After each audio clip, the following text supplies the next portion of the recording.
so much to so many. Above all, tradition. But tradition seems hollow without recent success. So Notre Dame turned to one of its own. Now, after upset road wins over two ranked teams, spirits are as bright as the September sun on the Golden Dome. However, the opponent today is one that knows how to win here. It's the first home game of the Charlie Weis era. Is it the game that affirms an Irish return to glory?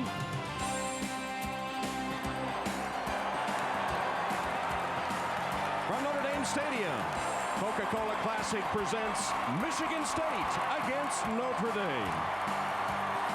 And the student section has revived the chant, "Here come the Irish." And through a tunnel formed by former players, here they come.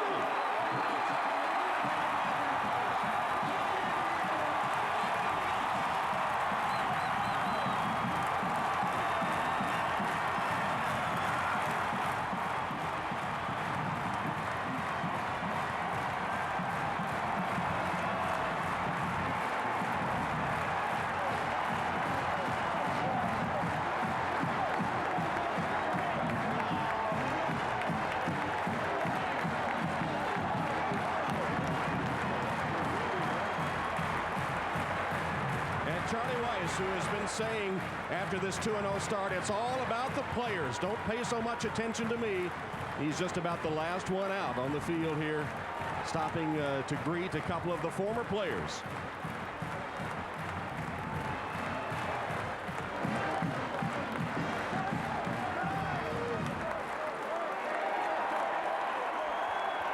Charlie Weis, who has enlisted many of the former players and many of the legends of Notre Dame lore. Ara Parseghian addressing the pep rally last night. And here are the opponents, the also 2-0 Spartans of Michigan State, who have owned Notre Dame in recent years in this stadium.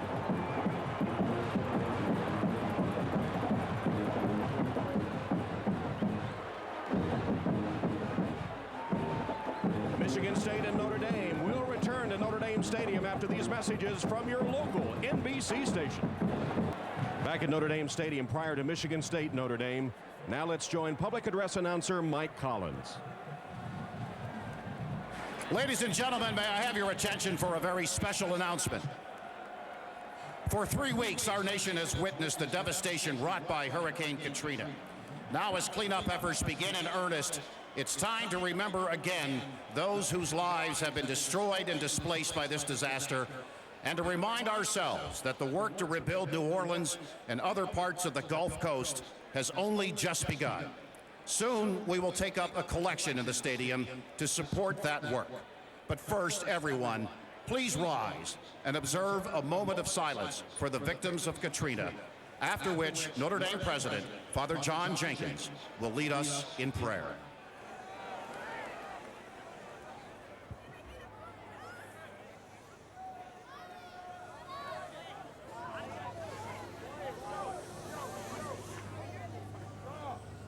Let us pray. God of all mercies, we pray to you for all who have suffered the devastation of Hurricane Katrina. We pray for those who have perished, for those who have lost family members or friends, for those who have been displaced or made homeless, and for all whose lives have been disrupted. Though your ways are sometimes inscrutable to us, teach us to trust in your providence and care, and comfort those in sorrow. Help us individually and as a nation to respond generously to those in need. Through this tragedy, show us the fragility of life, our dependence on one another, and all that we can accomplish together. We pray this in your name. Amen.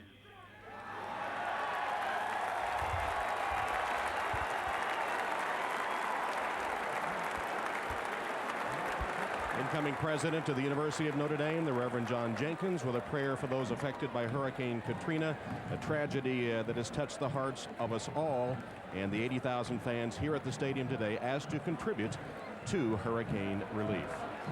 Hello, everyone. Welcome to Notre Dame. I'm Tom Hammond. Difficult to think about a sporting event when you think about the tragedy of Hurricane Katrina, but perhaps a good football game can help lift the spirits and provide a diversion to those affected by that terrible disaster. And this is a good football game, a matchup of 2-0 teams. Michigan State comes in as one of the best offensive teams in all of college football, and they know how to win here.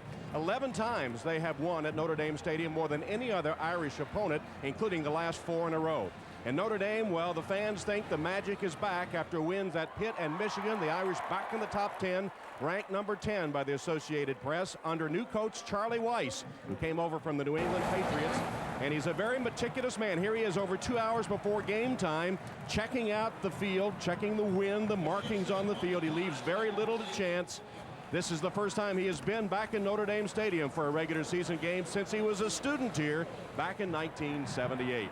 Joined now by Pat Hayden. And Pat, the most striking thing to me about this young Charlie Weis era is the fact that the swagger is back for the Irish. You know, I've watched a lot of Irish teams, but don't you get the sense that this 2-0 start over 2 top 25 teams is a much different feel than even that 8-0 start just a couple of years ago? And they really are much like their coach. This is a mentally tough team, just like Charlie. They have a nasty attitude, just like Charlie can have, even to announcers, as we found out this week. And, you know, he's got lots of credibility. He's coached 4 Super Bowl championship teams, so his team has really responded well for him. And then I think that supreme confidence that he possesses is rubbing off on his team, and I think that's a good quality for a team to have. Today we'll see a matchup of 2 very efficient quarterbacks. Yeah, and both off to very, very good starts. And let's take a look at some of these guys and the thoughts about Brady Quinn, who in that 2-0 start, to me, Tom, what he's done particularly well is, I think, get rid of the ball quickly, make good decisions, and very, very quick decisions. And, you know, he's always had this toughness. This is his 3rd year as a starter, and he's earned his leadership role because he bounces up after getting sacked like that and makes plays. Now, Drew Stanton has had a remarkable start to his career, and as a runner, he averaged over 7 yards a carry last year in Big Ten action, but can really move around in the pocket, mobile passer, completing 78% of his passes. He's a tough guy to defend. Last year, he had 2 games where he rushed for over 100 yards, 2 other games where he passed for over 300 yards. He is a real tough guy to defend. Well, this crowd really into it, the first home game for the Irish, and down on the field feeling the full force of it is Lewis Johnson. Let's check in with Lewis. All right, Tom, and I wish I could share this moment, this location with everybody in America who loves college football. And speaking of love, John L. Smith loving this opportunity here back at Notre Dame Stadium. And earlier he said there are really 2 big keys for him. Number 1, the Michigan State defense cannot give up any big plays to the Notre Dame Fighting Irish. He said they've got to make them work for everything they get. And number 2, he said in a big game like this, sometimes an extra possession or 2 can make the difference in a win. So look for John L. Smith and his team to try and find a way to turn the ball over and get a couple of extra possessions. He's confident, Smith is, in the way his offense will play, but really, really keying in on the possibility of a couple of turnovers, a couple of extra possessions, and maybe some extra points. Tom? All right, Lewis, it's a cloudy but pleasant day in the 70s here at Notre Dame Stadium. Michigan State wins the toss. They'll receive the ball. That's Carl Joyous set to kick off for the Irish, and Kyle Brown is deep for Michigan State. And Charlie Weis has said the easiest way to turn a team around is on special teams. The first 2 games, they've been pretty good on special teams. And you'll see a lot of regulars, a lot of starters playing special teams under Charlie Weis.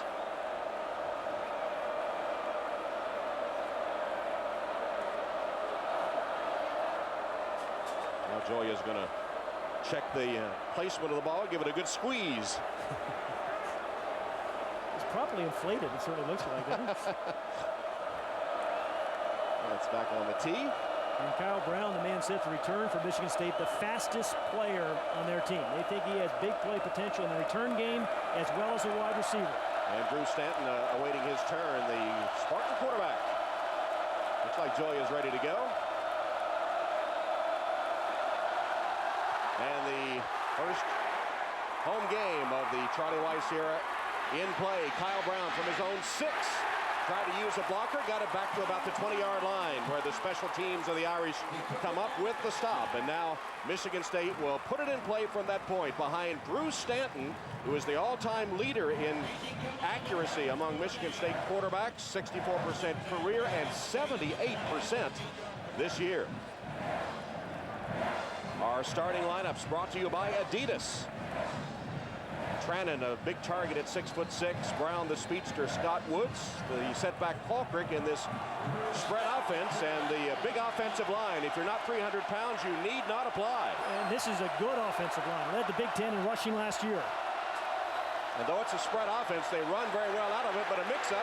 Stanton faked, and there was no one there to receive the fake. He has to keep it, and Victor Abiamiri from his defensive end spot catches up to put Stanton down for a 2-yard loss. You know, it's kind of hard to believe on the very first play you have a miscommunication about which way to go. These are scripted plays. You generally get the scripted plays on Friday. But absolute mix-up between J.U. Kokrick, the running back, and Drew Stanton, the quarterback. So second down and 12 for Stanton, who lines up in the shotgun. Promise you that wasn't on the script, Tom. Promise. 4 wide receivers now joined in the backfield. And Stanton, plenty of time. Over the middle, dropped. Love, Terry Love, the intended receiver, could not hold on. It'll bring up 3rd and long for the Spartans. Brandon Hoyt, number 39, defending for the Irish. Here is the defensive starting unit for Notre Dame. Abiamiri, Laws, Landry, and Fromm. The backers, Hoyt, leading tackler with Mays and Maurice Crum Jr., who's been a pleasant surprise for Coach Weiss. Wooden, Ndukwe, Zibikowski, Richardson in the secondary. Ambrose Wooden, number 22, played great last week for the Irish. On 3rd and long, Stanton from the shotgun, fires complete to Trannon. And Matt Trannon has his first catch of the game, but short of the first down. Yeah, you know, it was 3rd and about, what, 11 or 12 yards. You ran a 10-yard route, catches the ball. Perfect timing by Drew Stanton to Matt Trannon. But really, again, I think you just have to know your way around the field, know what down the distance it is. Came up a yard short. Again, once again, good tackle by Ambrose Wooden, who had 2 game-saving or touchdown-saving tackles last week against Michigan. So the All-American punter, Brandon Fields. Thank you very much. Didn't look good on that one. And the All-American, who had been averaging over 44 yards a punt, does shank it, only 33 yards. And Notre Dame, in their first 2 games, they had gotten the ball, marched down the field to score a touchdown. This time, the opponent has the ball, and the defense forces a 3 and out. So Brady Quinn onto the field, much better in his pass completion percentage as we look at our Adidas starting lineups on offense for the Irish. Quinn joined by Darius Walker, 2 straight 100-yard rushing games. Powers, Neal, Stovall, Samardzija, and Fasano. McKnight, injured, will not be at a wide out spot with Harris, Santucci, Morton, Stevenson, and LaVore up front. Play action fake, and Brady Quinn to the air and knocked down at the last minute by Eric Smith, the strong safety of the Spartans. It was intended for Jeff Samardzija, who was behind the defense. Bazemore is the rush in. Pico, Stanton, and Ryan. Linebackers. Serdarian Adams is the leading tackler. Thornhill and Heron join him. And in the secondary, Watson, Cooper, Smith, and Williams. 2nd down and 10.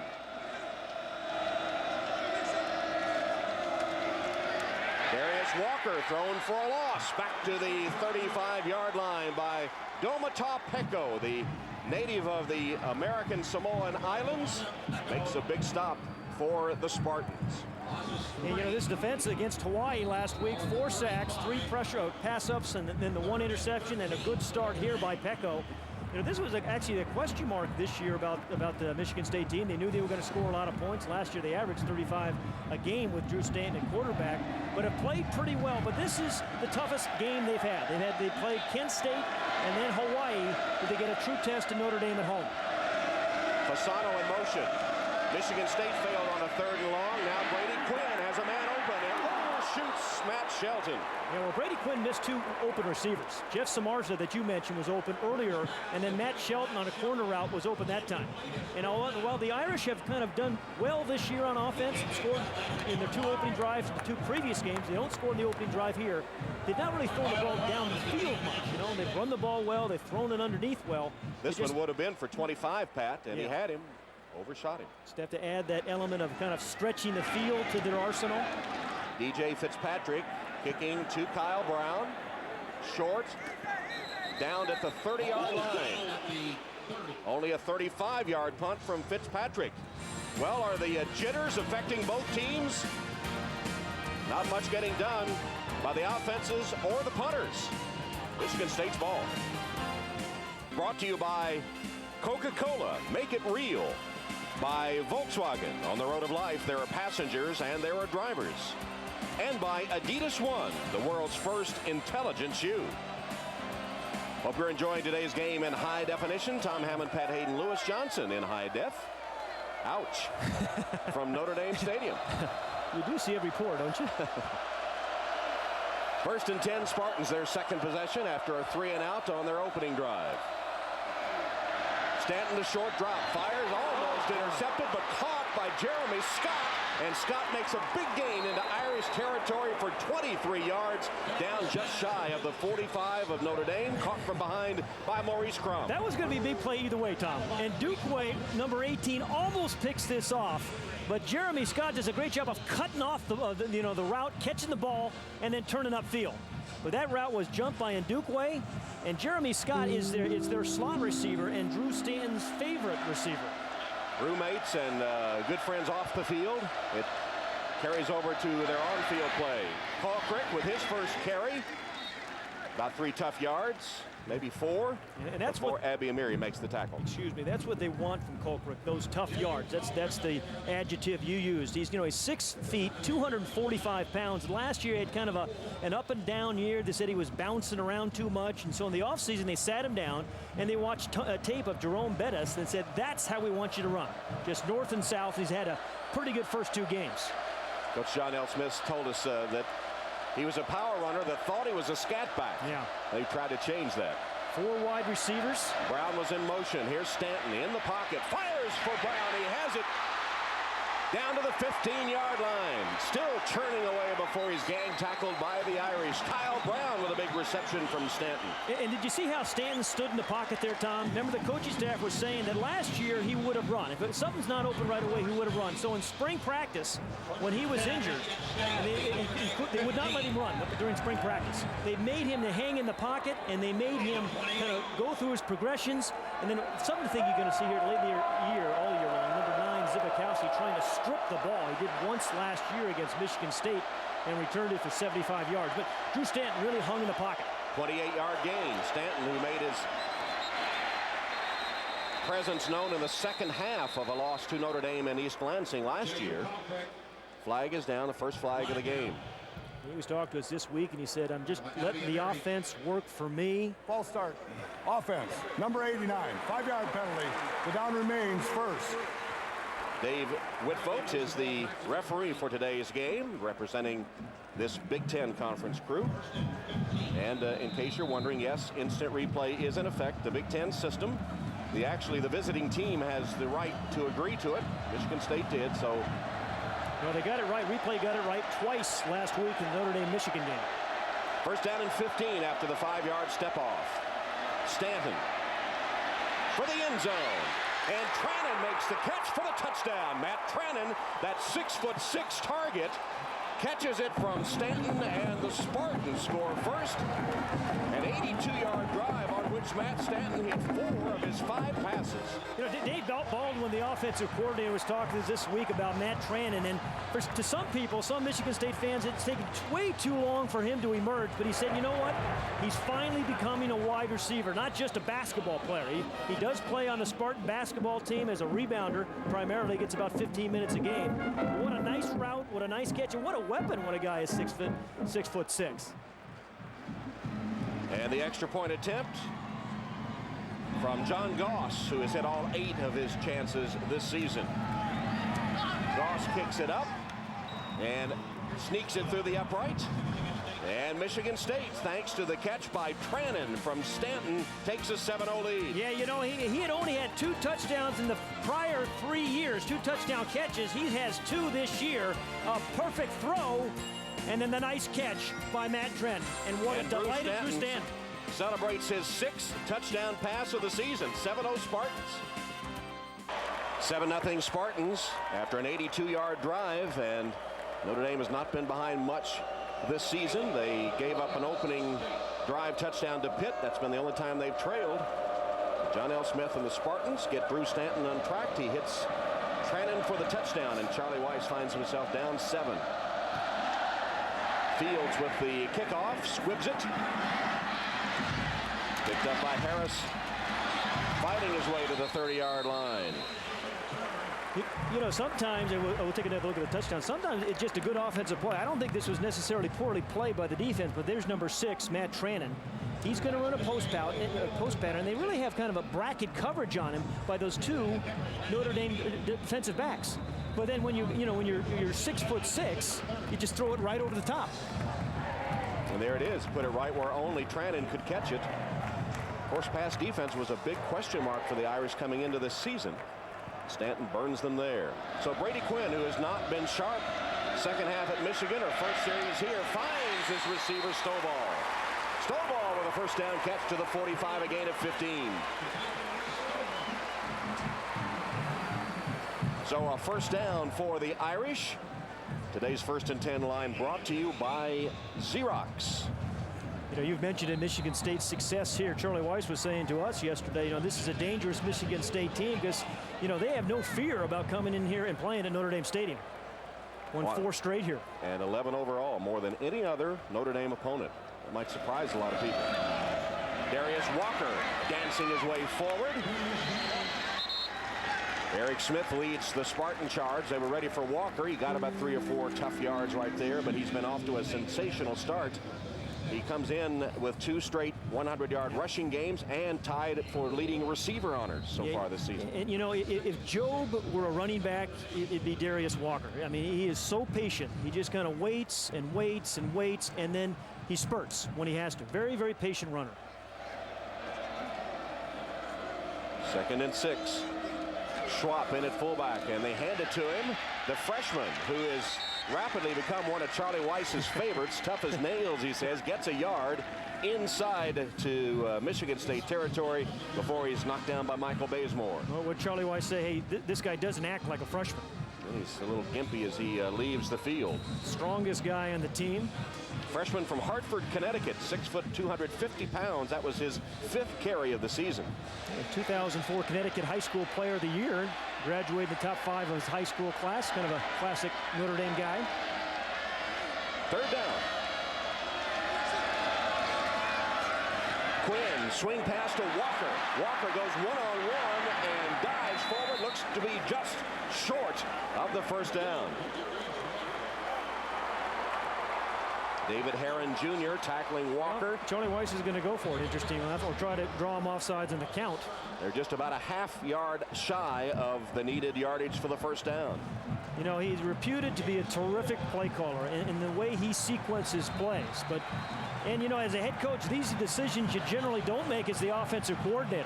First time as a head coach, certainly in college. He was a high school head coach for a year. Well, you don't have to worry about the head coach looking down your back if you don't make it on this 4th down try. 4th down, less than a yard. Walker, the lone setback. Sneak by Quinn to pick up the first down. You know, it's interesting. They had that scouted, you know, and Charlie Weiss's attention to detail, which when you talk to his players, and you watch tape and you see them, and the attention to detail. Ordinarily, you see quarterbacks sneak, they run right behind the center. There was something that Charlie Weiss saw when they do their short yardage offense. We watched the tape of Michigan State that said, hey, we got to bring Brady Quinn all the way around between the guard and the tackle. Kind of an unusual quarterback sneak when you needed a half a yard. So 1st and 10 for the Irish. The ball spotted at the 44-yard line of the Spartans, who lead it by 7. Quinn, hand to Walker. Walker with a hole on the right side. Races to the corner. And finally put out of bounds by Greg Cooper, the free safety, after a 9-yard gain. Well, Darius Walker always has his head up and his eyes downfield, and that allows him to see the field particularly well. Terrific hole there for Darius Walker. But, you know, he's not a plotter. He's not looking down to the ground, looking upfield, knows when to cut, and then I think a smart thing, knows when to get out of bounds. They'll mark him out of bounds 2 yards short, an 8-yard gain. Empty backfield here now with 5 wide receivers for Brady Quinn on second down. Slant caught by Shelton for the first down. Yeah, you know, Shelton is playing, Matt Shelton playing a lot because Raymond McKnight, they're ordinarily their starting Z, their starting flanker, injured against Michigan.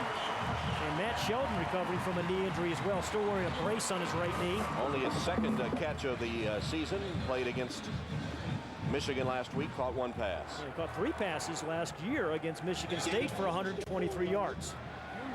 This Notre Dame offensive, Charlie Weiss, a lot of formations. A lot of different personnel groupings. Brady Quinn changing the play here on first down. It's a hand to Walker. Nowhere to go. Stop, start, tackled for a loss.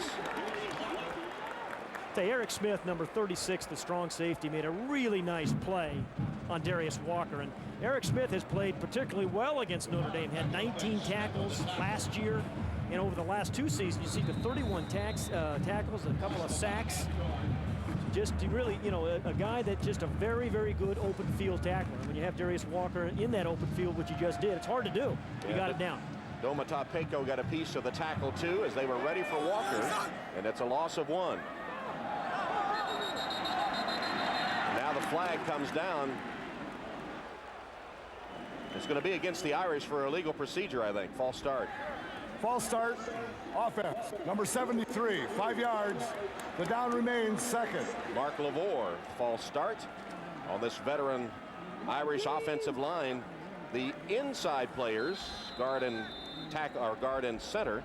Bob Morton starts at center, but John Sullivan comes in there a lot as Coach Weiss alternates 4 for 3 spots. Bob Morton can replace either Santucci at left guard or Stevenson at right guard, as well as playing center. How would you like to be the line judge out in front of Charlie Weiss all day? Having him chewing on your ear. On second down and 16, Quinn's pass caught by Fasano, his first catch. The talented tight end of the Irish, good for 7 yards. Yeah, talented is right. You know, some guys are good blockers, some guys are good in the open field, some guys can catch, but Anthony Fasano is the entire package. And I was really impressed with the way he blocked last week, but he already has 8 catches and is pretty good in the open field. We saw that last year. Haven't seen it much this year yet, but he can do it all. Coach Weiss says even in the NFL, you get guys that are good blockers, some that are good receivers, some that can run. Yeah. Rarely do you find one that can do all 3, a la Anthony Fasano. Third and long for the Irish. Play action fake, Quinn under pressure. Blitz, sack. Otis Wiley with a sack of Brady Quinn. Well, you know, the Irish in the first 2 games scored on their opening possession, and now in their first 2 possessions here have had some trouble getting themselves in position to score. They've faced a couple of 3rd and longs, which they rarely saw last week, certainly in the first drive. But a good corner blitz, which bothered them some against Michigan, that short side blitz last week, and then this time Wiley on the safety blitz. Chris Smeland, the defensive coordinator of Michigan State for John L. Smith, was telling us we really haven't seen Notre Dame with many 3rd downs. They've been so efficient 1st and 2nd. Now they're going to go for it here on 4th down. They called the timeout. The timeout taken by the Irish. Charlie Weiss lining up to go for it on 4th down and 15.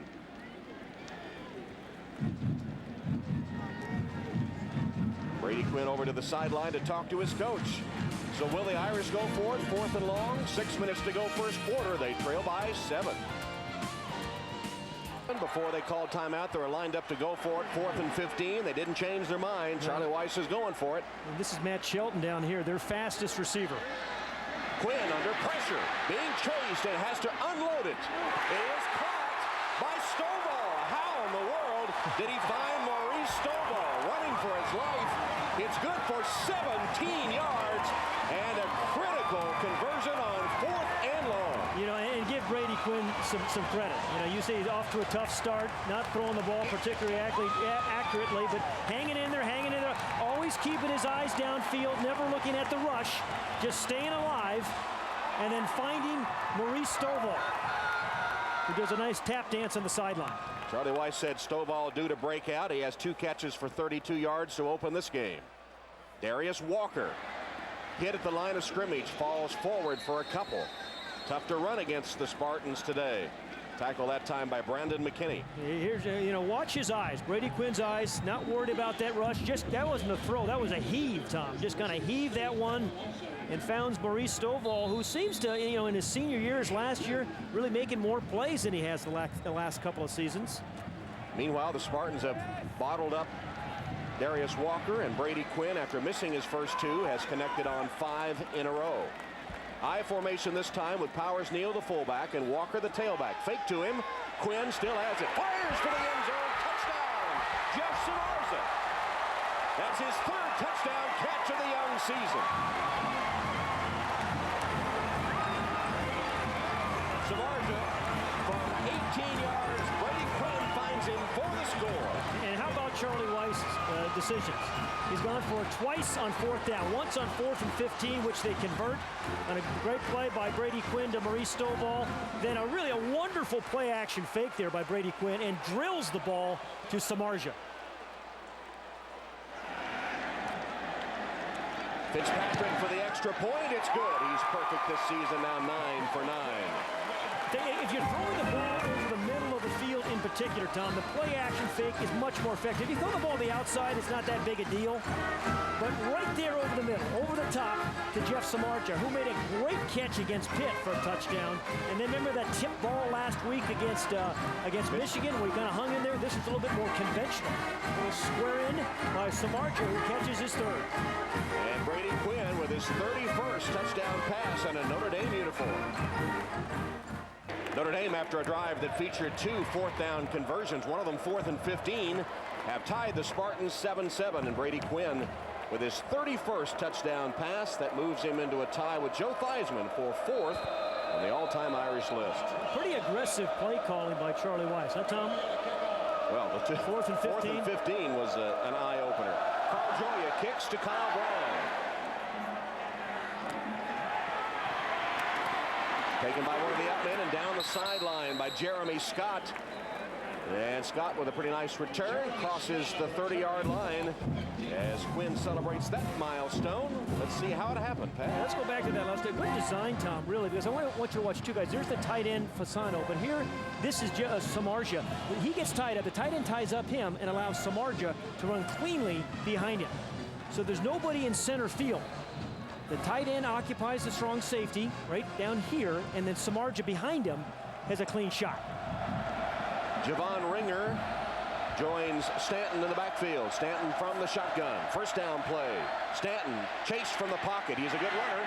Scrambles forward across the 35-yard line. Made a gain out of it before he's covered by Derek Landry. Charlie Weiss coached Tom Brady to a Super Bowl win last year as the offensive coordinator of the New England Patriots. And even though he's the head coach, he's still coaching his quarterback all week long, all Saturday, probably all Sunday too, Tom. What did he say about Brady Quinn? There's nothing he can't do. Yeah, he said he's a budding star. But why wouldn't you listen to him? I mean, he's coached some great guys. From that spread formation, Stanton throws on the 1 and fires a bullet to Kerry Reed, who makes the catch. Stanton again on target. He's looking sharp now. That one for 9 yards. And a Spartan 1st down. Ambrose Wooden credit for the stop. Yeah, John L. Smith said to us this week, when number 5 is in the game, we have a chance to beat anybody and score a lot of points, no matter how our defense plays. And you can see Drew Stanton is just one of those double threats. Very athletic in the pocket, very good in the move, incredible accuracy. We said 78% on the season. Last year he completed 64%. It's a pretty good competition in the Big Ten as well. And 5 of 6 to start the game today. I can't do that math. That's a good percentage, though. Colquitt, a yard or 2. And we remind you that near the end of today's game, we'll select the Chevrolet players of the game from each team. And to honor their determination and outstanding play, Chevrolet will make a $1,000 contribution to each university's general scholarship fund. Chevy, an American Revolution. Michigan State Spartans 2-0 after wins over Kent State, and Hawaii looking to win their 5th straight at Notre Dame Stadium. Yeah, remember, Drew Stanton said to us this week, we're going to find out how good we are when we play Notre Dame there. Might be a free play here. Looked like Notre Dame was offside. It results in a loss to Ringer, but it looked like the Irish were caught offside as Brandon Hoyt was coming on a blitz. Charlie Weiss up. There's the call. Defense number 39. 5 yards. Repeat, second down. It was Hoyt. Charlie Weiss paid Drew Stanton a compliment. He called him a top-level quarterback. There's the jump by Brandon Hoyt, who, although gets flagged for the penalty, what a start he's had to the season. You know, he's had 21 tackles in 2 games, and 12 of those against Michigan. Yeah, you know, and they're important tackles. He's made 3 sacks and 5 tackles for losses. After the penalty, 2nd down and 3. Ringer in the backfield. Flag down as Ringer has a big hole up the middle. Javon Ringer to the 23-yard line. Zibikowski catches him from behind, but the penalty marker down. Will the 25-yard run stand?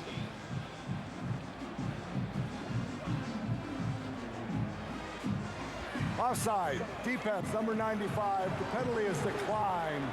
First down. Well, that'd be Amiri offside. That's your answer. Javon Ringer, a true freshman, only 5'9", 195. You're going to see the offsides there. But the thing that Dave Baldwin, the offensive coordinator, said about him yesterday when we were talking to him was, hey, this is a guy, he may lose a yard here or there, but he's going to give you some 20, some 30, some 40-yard runs. He did last week against Hawaii. Freshman from Dayton. Play action fake to him. Stanton rolls and delivers, and it's caught at the 15-yard line by Terry Love. I was looking through the guide about Terry Love, and I was flabbergasted at his high school statistics. He had 77 high school catches, and he averaged 29 yards a catch, you know? At 2,200 receiving yards. 21 touchdowns. Remember at the very beginning of the show, top of the show, he said that he's a mobile quarterback. Drew Stanton can throw the ball accurately from the pocket or on the move. One of the reasons it makes him hard to defend. 2nd down, short. Ringer, 1st down, Spartans thrown back, but not before he picked up 1st down yardage. Corey Mays wrapped him up. 1st down, Michigan State. You can see why John L. Smith feels pretty good about his team, particularly his offensive team. This is a team when Drew Stanton was starting last year, they averaged 35 points a game in his 9 starts. It's that spread offense, and it spreads you out, facilitates the passing game, of course, but it really spreads you out and makes it easier to run, doesn't it? I think so. Remember Barry Sanders, all those yards he got in the run and shoot. It's a very good running formation, this spread offense. 3 wideouts here. Drew Stanton missed his first pass. He's hit 6 in a row since then. Looking for the end zone. Touchdown! Tight end Kellen Davis. Did he hold on? The Irish are saying he did not. Meanwhile, looks like Davis is shaken up.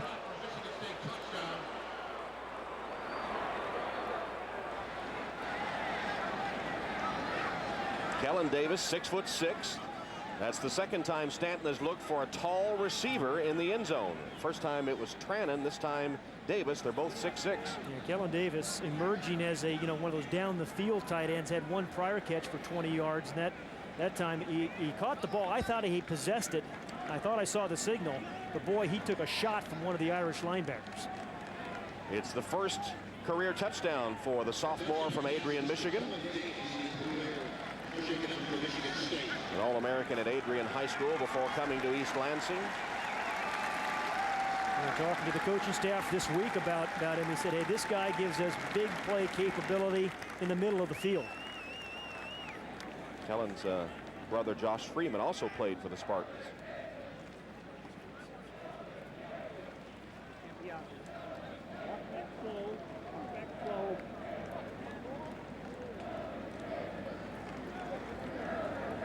John L. Smith.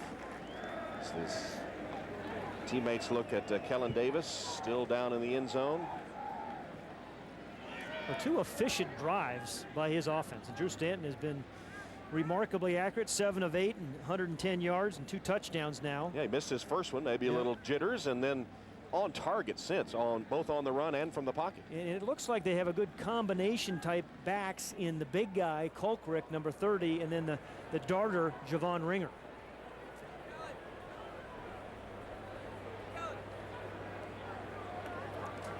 Kellen Davis still being tended to by the training staff of the Spartans. And now will be helped up. Always good to see, isn't it? Yep. Yeah, he's applauding him. His quarterbacks applaud him for both the catch and for getting up. Always good when your quarterback applauds. Yeah. We look for you next time. Michigan's last 2 drives have been 11 plays, 137 yards, averaging over 12 yards a play and resulting in 2 touchdowns. This is the latest. There's the catch. He's got possession. His feet are down. Before Ndukwe gave him a shot with Zibikowski. I don't think that's a fumble. I thought he possessed that ball and had his foot on the ground. Replay is in use, and they've had plenty of chance to look at it after Kellen Davis was injured, and no. I'd snap it pretty quickly if I were John L. Well, they've had plenty of time, so they must agree with the call. The extra point is good. John Goss tacks on the extra point, and the Spartans once again drive down the field behind the very efficient Drew Stanton. Kellen Davis makes his first career touchdown reception, and the Spartans regain the lead over the Irish. With 2 minutes to go in the first quarter, 14-7 State. 14-7 on Notre Dame, and we're pleased to have the Goodyear Blimp with us here today. Goodyear and its associates around the world encourage you to help with the relief effort for victims of Hurricane Katrina by calling the American Red Cross at 1-800-HELP-NOW or by visiting their website at redcross.org. They need our help. Drew Stanton on the phone. He hit Davis for the touchdown, and the Spartans regain the lead. Fields, the punter, is also the kickoff man in this game, and he's kicking it to Harris and Hoskins. And he buries it in the end zone. Wow, out of the end zone.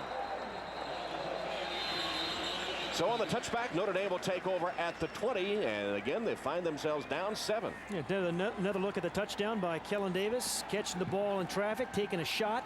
He possesses it, gets the foot down. That's a touchdown. But boy, he did in Ndukwe. He almost had an interception in the first quarter. Just puts a load on the tight end, Kellen Davis. Is every tight end named Kellen a good player? Good ones. Have you noticed that? All tight ends named Kellen make good catches like that. Both quarterbacks finding their rhythm. Quinn has only missed 2. Stanton has only missed 1. And there's movement from Michigan State coming across the line, and then Notre Dame moves to answer Ryan Harris.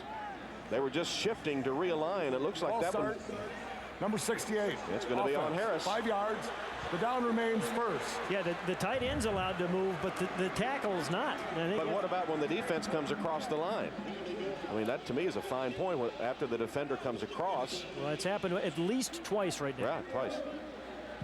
In any event, it's a 5-yard step off against the Irish. 1st and 15 from their 15-yard line. Yeah, and Aesop Schwab, the number 44, the rookie fullback, back in for the Irish, limped off earlier. Big advantage in yards per play for Michigan State.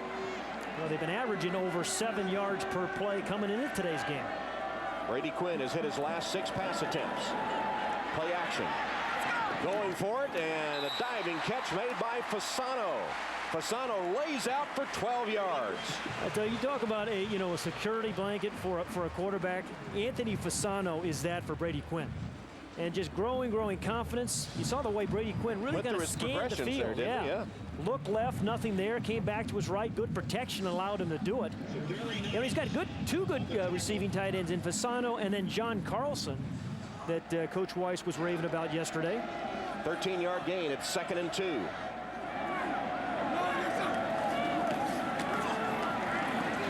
The handoff pounding straight ahead was Darius Walker.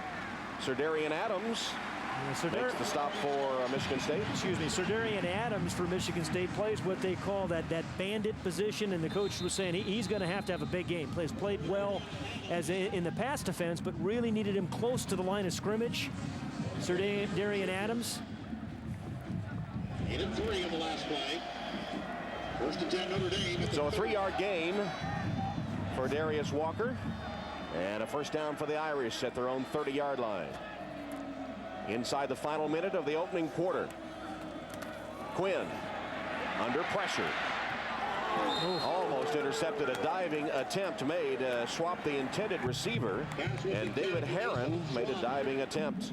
Or was it Bazemore? In any event, Kellen Davis injured on the touchdown catch. Let's check with Lewis now on his injury situation. All right, Tom. Well, Kellen Davis looks a lot better than he did a few moments ago. I was told by a trainer that he took a shot to the ribs as well as getting the wind knocked out of him. That was what originally brought him to the sideline. Right now, he's out of the game, but they're going to reevaluate in a few moments. I've seen him give high fives and some handshakes to some of his players, indicating that he might be back, so we'll wait and see. Tom? All right, Lewis. Brady Quinn had hit 7 in a row before that miss. It's 2nd down and 10. Pressure on the blitz. He has to throw it away and does, and a flag is down. I'll tell you, Michigan State has got a good blitz package that the Irish offense is not quite picking up, because number 27, Sardarian Adams, hitting it absolutely scot-free. There's the guy we were talking about earlier playing their bandit. Coach is saying, hey, we need a big game out of him. Has played very well their first 2 games, 16 tackles and a couple of tackles for losses. Illegal motion. Offense number 83. The penalty is declined. 3rd down. Samardzija as Sardarian Adams leading the defense, and they declined the penalty. 3rd down and 10. Notre Dame, the first couple of games, Tom, were really efficient on 1st and 2nd down. Didn't really face a lot of 3rd and longs, but today we've seen a lot of 3rd and longs and also a 4th and 15. They're 0 and 3 on 3rd down conversions, 2 for 2 on 4th downs.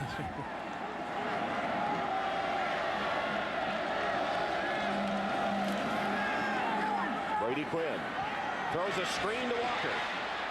Has the blockers, but Michigan State reacts quickly with a pursuit. They get there in a hurry. Jaron Hayes and Caleb Cornhill, after the initial blockers had put Michigan State defenders on the ground, the pursuit catches up. Didn't it look like it was going to be a big play? Strong safety blitz there by Eric Smith. But watch number 31, Hayes, just fight off some guys, fought off the block of Maurice Stovall to make the stop.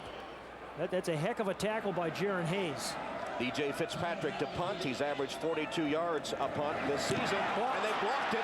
Michigan State blocks the punt. And they'll have it inside the 45 of the Irish. Beltnick came through to make the block of the Fitzpatrick punt. And I think they blocked a punt of Notre Dame's last year's game as well. It's a good inside pressure. Is it Wiley? Is that who you said blocked that punt? It looked like Wiley. Here, we'll get a better look at it. It only covered 12 yards after it was deflected. I'll tell you, great job of leaning out. He just gets his hand on it. I thought it was maybe number 35, Kyle Beltnick. Yep, that's who we said originally. Yep. Beltnick with the block on special teams. As the first quarter comes to a close, opening home game for the Irish, they find themselves down 7. We'll return to Notre Dame Stadium right after these messages from your local NBC station. 6'9" of him laying out to block that Irish punt, the junior from Mount Pleasant, Michigan. If he were 5'11", he would have blocked it easily. Well, they got 12 yards out of it, otherwise it would have been a no yardage. Stanton under pressure and had Jeremy Scott and overshoots him. Jeremy Scott had broken wide open. Zibikowski was trailing and it fell incomplete. Yeah, a little roll to the left by Drew Stanton, and he had his slot receiver, they call it their T receiver, wide open on one of those deep crossing routes. It was Derek Landry that just made him alter his throw a little bit. So, one of those subtle things, Derek Landry by that rush maybe prevents a touchdown. It was in Dukeway, actually, that was trailing Jeremy Scott. 2nd down and 10. Quick toss in the flat to Scott. Scott using his screen blockers. Crosses the Irish 35. Gain of 8, but a flag is down. Brandon Hoyt with a hit for the Irish.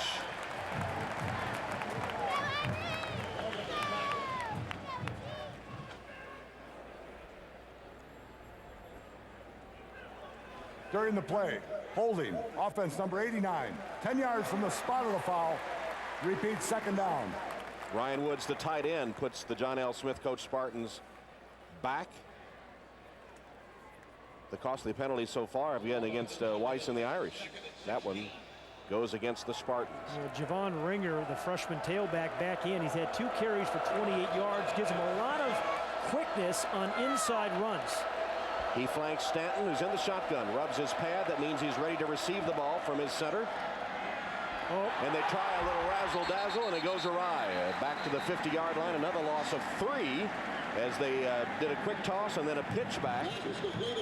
And Corey Mays smelled it out, but they mishandled the ball, really. Kyle Brown. Well, he's a black belt. I don't know whether that has anything to do with why he dropped this thing. Black belt in karate is Javon Ringer. They had something set up because you see 2 big offensive linemen, including Chris Morris. They're all Big Ten center out in front of them. I think they had something going there. He didn't drop it. Pretty good pitch. Should have had it. This will be the 17th offensive play of the game, and just their second third down. Stanton in the pocket. Man, wide open.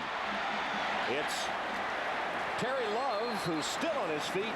Finally a rip to the turf after a gain of 15 by Ndukwe. But just short of the first down by about 3 yards. A good tackle, open field tackle by Ndukwe. I mean, a struggling Terry Love trying to pick up the last 3 yards. And we're going to see John L. Smith. He going for it on fourth down. Absolutely, he's going to pull a Charlie Weiss, going for it on fourth down. Now, again, this is what I think you worry about Drew Stanton as a runner, too. As he said, average over 7 yards a catch, 7 yards a carry last year. And with the play clock already down to 14, the Spartans call a timeout, their first timeout of the half.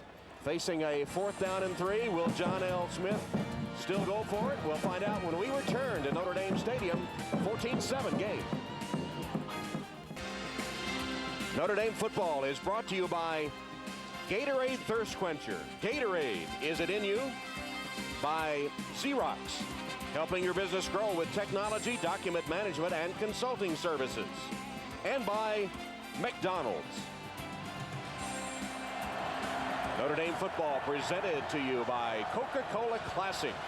We start the second quarter with Michigan State leading Notre Dame 14-7. Still that way.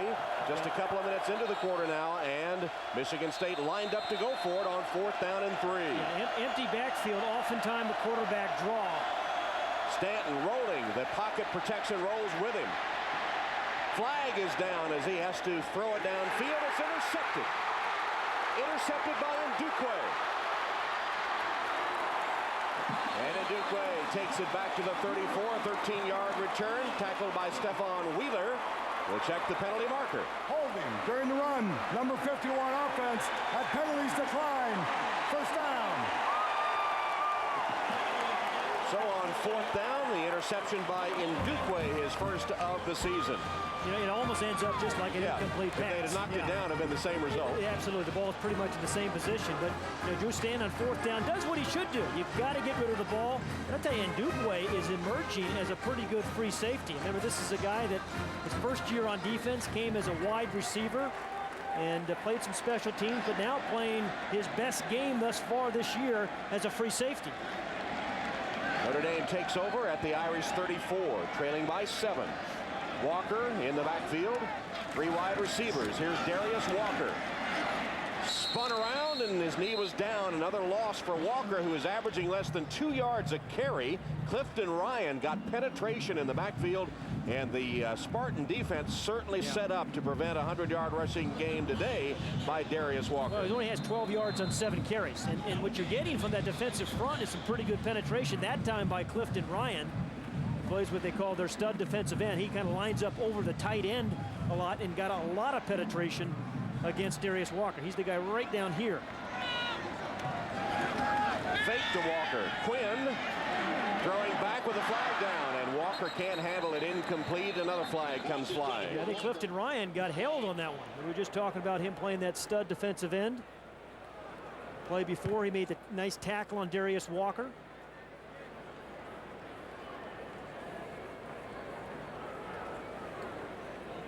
Holding offense. 64.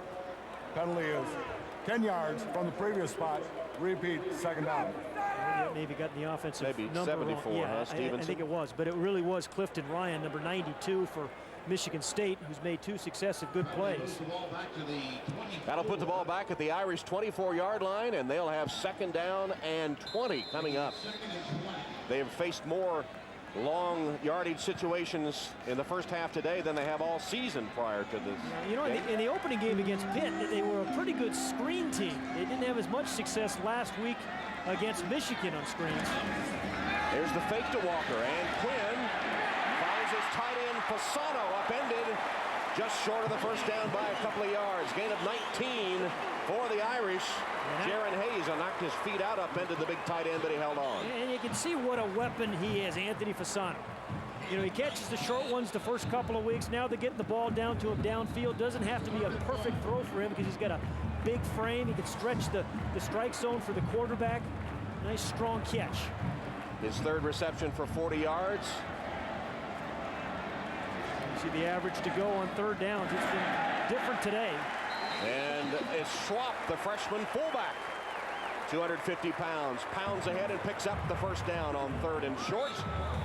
You know, one of their most physical players, Charlie Weiss was saying, you know, the strongest guy in the team in high school in Hartford actually had a key, his own key, to the weight room and spent a lot of time in that weight room. Bench press is what, 450 pounds or something? His toughness has impressed Coach Weiss, All-State running back and linebacker. As you mentioned earlier, Connecticut Player of the Year, gained 1,100 yards rushing as a senior. Also threw the shot put. Walker, nice little move to get free. Still a short gain on it, but it could have been another loss as he's stopped by Heron short of midfield. Well, coming to NBC this Tuesday, the story of a man named Earl. He's done things he's not proud of, but he's going to make up for them. One mistake at a time, even if it hurts. My Name is Earl premieres this Tuesday at 9/8 Central. Spartan band made the trip down from East Lansing. Anything better than Big Ten bands? I watched the Notre Dame band practice yesterday. They were pretty good. Practice 3 times a day early in the summer. Fasano with a false start, and that's going to cost the Irish again. That's 4. False start. Offense, 88. 5 yards. Down remains 2nd.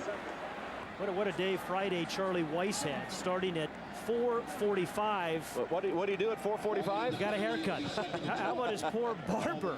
But Eduardo. He always goes to the office at 5:15 every day of the week.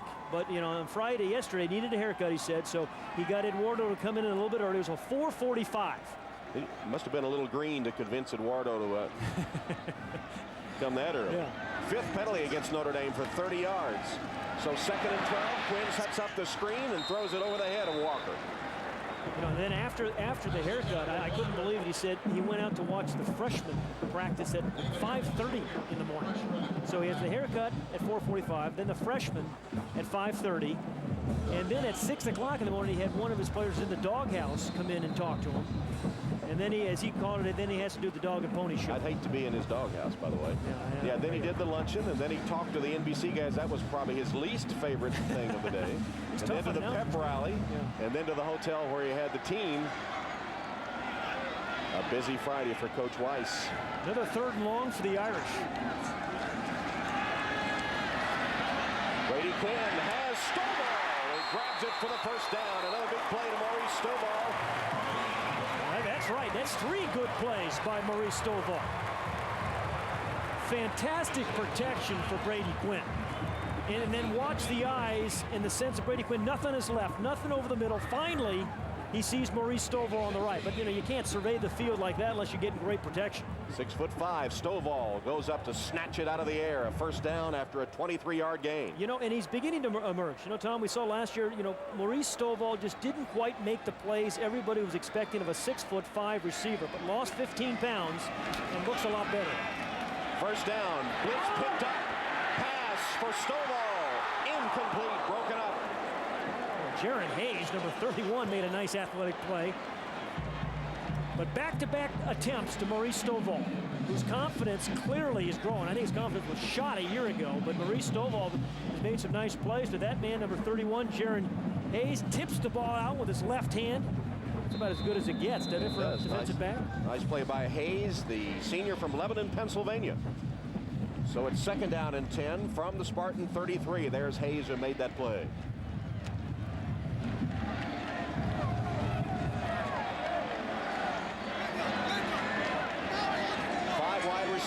empty backfield. Quinn under center. Short drop, crossing route. Samardzija dropped it. And you talked about Samardzija having a nice year so far with 3 touchdown catches. He had a great year on the baseball team. He was a pitcher and went 8-1. Remember, he was talking about his spring practice schedule this past year. It was a football day. He'd go lift weights at 6 o'clock in the morning, then go to classes from like 8 to 1, he said, then football meetings, football practice, and after all that, he'd go out and have a pitching routine on his own. Freshman All-American pitcher was 8-1. Played center field too in high school, but football demands means that he can only pitch for Notre Dame.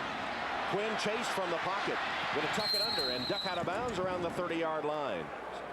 Caleb Thornhill, the middle linebacker for Michigan State, very, very judicious. He really wanted to hit Brady Quinn, but kind of laid off him because he knew he was out of bounds. How many times do you see one of these linebackers, when they finally get the quarterback in their eyesight, they just want to really take off and hit him? Good blitz that time by Eric Smith.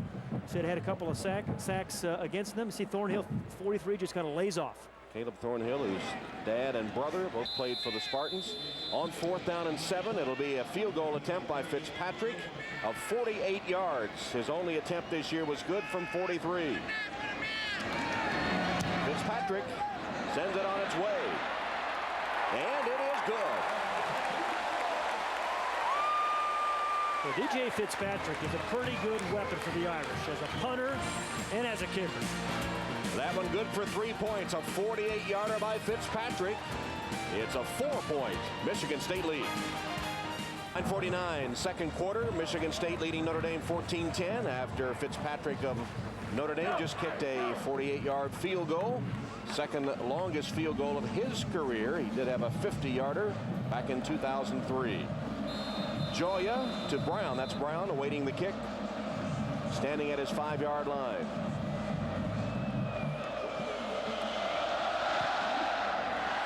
Short kick. Brown takes it from the 11. Kyle Brown made a cut up the field, put the ball on the ground. Yeah, it was fumbled. And Notre Dame has it. I think it was number 27, Bruton, the backup safety, David Bruton. Bruton that knocked it loose. Yeah. And then Ndukwe. How about, you talk about Ndukwe, he made a recovery last week against Michigan in the end zone, but watch number 27 strip him of the ball there. Comes out. And Ndukwe, who had an interception earlier, recovers the fumble for the Irish. Ndukwe's had a terrific first half. He's made a big tackle in the, a couple of tackles saving first downs, the interception, and then the special teams recovery. Well, the first turnover by the Spartans didn't really matter because it was a 4th down pass. Right. This one could be costly. First down Notre Dame at the 34. Carlson was the motion man. Walker pitching back to Quinn. Quinn going for Stovall. Knocked down as the pass was underthrown by Brady Quinn, and Hayes recovered to knock it down. Good play call, really a good play call after a turnover, change of possession. You're right. I thought it was underthrown. I thought he had him open the end zone, just give it a little bit of loft, so he had plenty of end zone to let his receiver run out of it. And remember that at Stovall at 6'5" is against the 5'9" Hayes. We've seen twice now Hayes kind of make pretty good defensive plays at the last moment. Yeah, and Hayes might only be 5'9", but it looks like he can leap, doesn't it? Draw play, Walker. Darius Walker continues to find the going tough against the front of the Spartans. And that time the free safety Cooper got a piece of the tackle as well. See, look at some of these big receivers. You got Stovall 6'5", Fasano 6'5", Samardzija all 6'5". Particularly down this area of the field, you have the height advantage. Throw it up and let them go get it. Meanwhile, Darius Walker held to only 18 yards on 9 carries as Ashton Watson, the starting corner for the Spartans, helped off the field.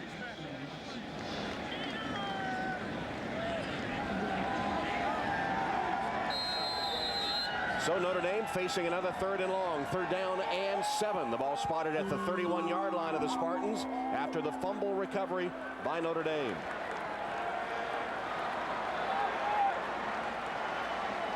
Schwab and Walker in the backfield. Quinn has only hit 3 of his last 9 attempts. Pass is good. This one caught by Samardzija. Samardzija with a block to the end zone. Touchdown!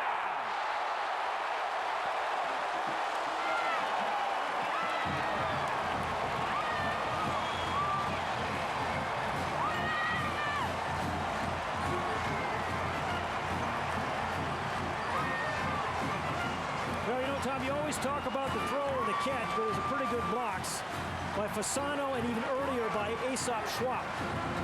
When he catches it, has enough strength using that. You know, he's 6'5", we just showed that, over 200 pounds, and a pretty athletic play by Jeff Samardzija. And Fasano with that block downfield, and Schwab picked up the blitz to give Quinn time. Absolutely. Great 31 yards.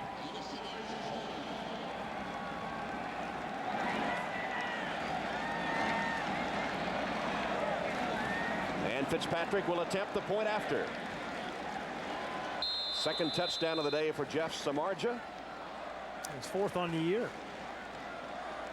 Who now lines up to hold for Fitzpatrick, who's boots it through. Charlie Weiss and the Irish taking advantage of the Spartan turnover.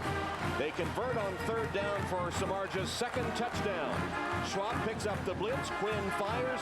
Fasano with a block downfield after Samardzija evades that tackler, and he waltzes into the end zone for the go-ahead score. That's what Charlie Weiss is looking for as the Michigan State Spartans now trail for the first time this season. 17-14 Notre Dame. Time, which should please their head coach Charlie Weiss. One would think it would please him anyway. He's a tough taskmaster. We asked some of his players how they would describe their head coach. One word to describe Charlie Weiss: intense. Intense. Intense. He's definitely intense. Ferocious. One word to describe Coach Weiss is intense, and 2 words is really intense. It's tough to argue with him, isn't it? You know, he doles out criticism and instruction kind of in the same breath. Players are glad for that 20-hour-a-week rule, I think. Coach Weiss is not. He said in the NFL, you get to be with your players all day. Only 20 hours a week here. Joya kicking off. Or Fitzpatrick it was that kicked off that time, and he kicks it into the end zone for the touchback. And last night, Charlie Weiss to his first Notre Dame pep rally as the Irish head coach. Be quiet. And when they have a ball, let's make a lot of noise. The last thing I'm going to say to you is I'm going to be looking for you about 5:40 after we're 3-0.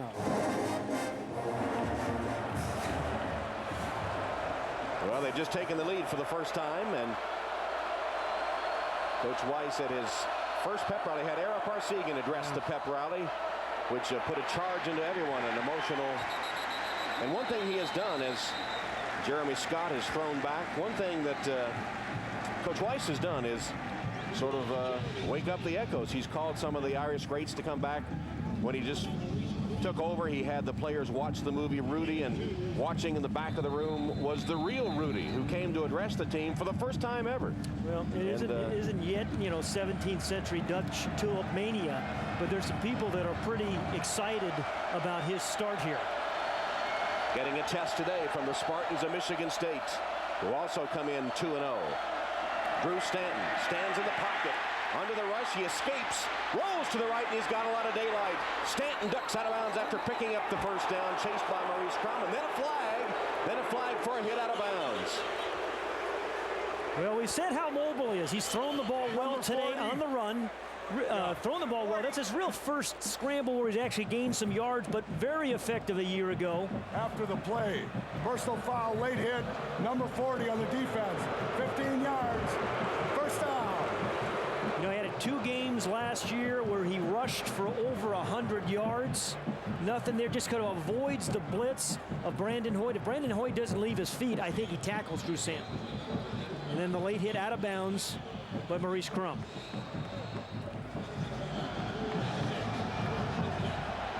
So the penalty against Notre Dame puts the ball just across the Spartan 45, where it's first down and 10. Stanton hands to Colquitt, and Colquitt Carrying tacklers with it, gets a 9-yard gain. Zibikowski wrestles him to the turf, but a good run by the big man. Kalkrick, who was born in Liberia and escaped civil war there. His father actually worked for the government in what was the equivalent of their Department of Defense, was assassinated by Liberian rebels. His parents had split, and his mother had already come to live in the United States, but had no word about her 2 children, her son and her daughter, after the Civil War broke out and after former husband was assassinated. Oh, boy. Stanton wide open, catch made by Teague, and Teague dives to the 10-yard line. Jason Teague, returning after a suspension, goes for 34 yards, caught from behind by Mike Richardson, but it'll be first down for the Spartans deep in Notre Dame territory. They give Dave Baldwin, the offensive coordinator of the Spartans, some credit because he is really mixing up the plays. Really a good play call and a good design. You roll to your left and you throw it back to the right. Teague had just kind of snuck out of the backfield down the sideline. Could have scored if maybe the ball thrown out in front of him a little bit more. From the 11, first and 10. Here's Teague on a running play. Tough up the middle. Corey Mays and others on the tackle for Notre Dame. Teague's had a good start to his season. You mentioned the suspension. That's not the part of the good part. Yeah, that's not part of the good part. But as a football player, they average almost 5 yards a carry, and probably their best pass receiver and pass protector. Was the number 2 rusher for the Spartans last year, starting 8 games for Michigan State. Second down and 8. Stanton changing the play.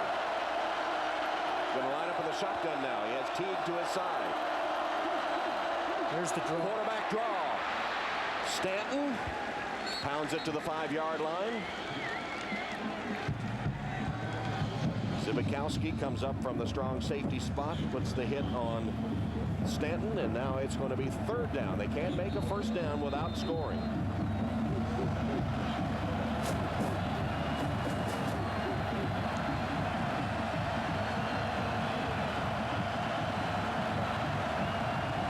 Squarely on the 5. The numbers on Stanton. Third down and 4. Scott in motion. From the gun. Stanton on an option. Keeps. Cuts back. And wrestled down as he crosses the 5-yard line. Derek Landry from his nose tackle spot. Boy, 2 successive runs by Drew Stanton. Neither one of them had anywhere to go. I mean, there was 3 Irish jerseys around him. All 3 of his linebackers had no chance. He wanted to pitch the ball in the option, but they'd taken away both the pitch man and the quarterback, and they forced a field goal attempt. And it'll be the first of the season by Michigan State. John Goss. Tells you how good their offenses play. It's going to be a 21-yard attempt to tie the game.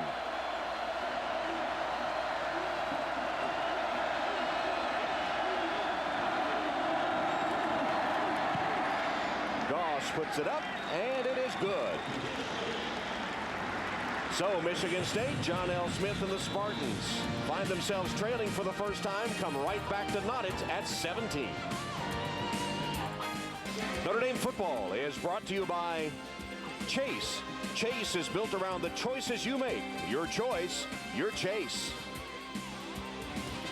Tom Hammond, Pat Hayden, Lewis Johnson, Notre Dame Stadium tied at 17. Michigan State and Notre Dame with 5:26 to go till halftime. And this game features a matchup of brothers on opposite sides of the field. That's Carl Grimes of Michigan State on the left and David Grimes of Notre Dame on the right. 2 brothers from Detroit matched up on opposite sides of the field today, which is pretty tough for their mom, Janice, who's had to split her allegiances today. Notre Dame and Michigan State, she's here observing the game. I don't know who she's rooting for. Certainly rooting for her 2 sons, both receivers from the Detroit area. She wants another 10-10 tie. It's too late for that. It's 17-17. 1966 game. Fields will kick off. Hoskins and Harris. And again, deep in the end zone. And Hoskins will down it. Touchback. Notre Dame takes over at the 20. Well, there's the shirt that Janice wore today because she has to divide her loyalties, and Janice is with Lewis. All right, Tom. Can't imagine any parent being happy about the score being tied, but this lady is. And Miss Grimes, how did you decide where to sit today? You have a son playing on both sides of the field. Well, it was David's turn for me to sit with him on his side, and so that's why I'm here. And you've got the shirt going here. Who did that for you? A co-worker from my job, Bundles of Joy. Bundles of Joy, all the way from Detroit. Can you help us describe, after all the years of sacrifice that you put in, and you watch these two young men to now have scholarships at Division I universities, respected universities here in the country, what is that like for you? Overwhelming, exciting. Overwhelming and exciting. Overwhelming and exciting. It's wonderful. I'm a very proud mother and can't ask for anything more. Well, I hate to tell you, this thing's probably not going to end in a tie, so good luck with your guys after. Is that right? We're tied. Okay. Good job, Tom. I bet she is proud. The two brothers. Janice, a single parent now after David and Carl embracing before the game. There's mom with David. Janice, a single parent, working 2 jobs after their father died of lung cancer. And now here they are at Michigan State and Notre Dame squared off against each other and rooting for the tie. Darius Walker's rooting for a little daylight. He's found precious little today, as that time Caleb Thornhill and Amon Williams combined to put the stop on the talented Notre Dame running back, who has been held to only 23 yards on 11 carries. You know, but now in this 3rd and 5 situation, you know, Anthony Fasano has been such a good weapon this season in these kind of situations for Brady Quinn. Already has, what, 3 catches, 40 yards. And Fasano down at the bottom of the screen here is a guy on 3rd and 5 you always have to worry about. Had Notre Dame snapped, they would have gotten a free play there. Instead, Quinn's going to go for Stovall. Jump ball, Stovall with a flag down. Now we are seeing the emergence of a Maurice Stovall. I think people have been waiting at Notre Dame fans for 4 years for Maurice Stovall. He's made 3 very good catches today. It looks like he pushed off to get there. He did use that 6'6" height against the 5'9" Hayes, but apparently pushed off, negating a 40-yard gain. Must have been very earlier than at the end of the play, because it looked like he just outleapt the defender. Hayes. Pass interference, offense, number 3. 50, half the distance from the previous spot. Repeat, 3rd down. Well, they called it on Darius Walker. That couldn't be. The flag was downfield at where it had to be on Maurice Stovall. I don't think it was No, Walker. I don't think. Here's the end of the play. Yes, he has hands on him, pushed off. Yeah, it was a good call. Absolutely good call. Stovall with a push in the back for Hayes, who had the perfect position. Jeremy Hayes has made some good plays, hasn't he? Sure has. Powers Neal lined up there in the backfield as they reset on 3rd down and 17. Fasano in motion. Quinn's going deep. This time for Samardzija. Samardzija stopped. Yeah, he just stopped running down the sideline. He wasn't expecting the ball. He was defended by Williams, who was running with him, but Samardzija just stopped, slowed down, tried to speed up again, but it's too late by then. Well, yeah, watch me just, he's absolutely not expecting the ball. And on this 4th and 17, this time Charlie's going to punt it. Yeah. Remember, Michigan State's already blocked one. Fitzpatrick in his own end zone. Kyle Brown awaits the Fitzpatrick boot. This time he gets it away, and it's a good one. Brown at his own 43-yard line into Irish territory with a marker down. Blasted out of bounds around the 45-yard line by John Carlson. The punt covered 43 yards, 13-yard return. Yeah, block in the back by Greg Cooper of Michigan State. During the return, illegal block in the back, number 29. Returning team, 10 yards from the spot of the foul. 1st down. Donnell Smith gets his turn at the referees. No rest for those guys. Tied at 17. All right, Jimmy, thank you very much. We'll look forward to that halftime feature as we see a different side of Charlie Weis. He's not quite as tough as we all thought, perhaps, especially when it comes to his daughter, Hannah. And he has his son, Charlie, down on the sideline with him, who is, by the way, a chip off the old block, who has become Charlie's biggest critic. There he is. Yeah, he's a tough Jersey kid, too. He said to his dad after that first game, lousy or sloppy 2nd half, coach. Yeah. Stanton with a play-action fake and the pressure as he stumbled and couldn't get it to Ryan Woods, his intended receiver. Incomplete. Crum and Mays on the blitz were coming after Drew Stanton, and there's Charlie. Not only was that much publicized sloppy 2nd half comment about the Pitt game, Charlie Sr. told us that after the the Michigan game, he said, "You think you can put together 2 halves, Coach?" He said he's become unbearable. You know, he didn't play football because he always wanted to come to the game. So he's a big baseball player. Loves baseball. Plays baseball.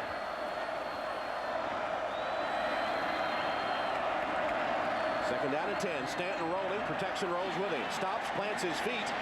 Flags are down as he sends it downfield into double coverage intended for Terry Love. 2 flags down. I think they got a little hold there.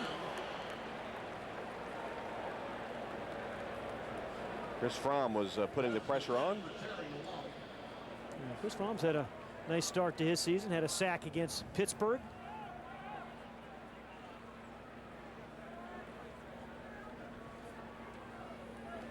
Waiting for Dave to give us the call. Personal foul. Illegal hands to the face. Offense number 74. 15 yards from the previous spot. Repeat, second down.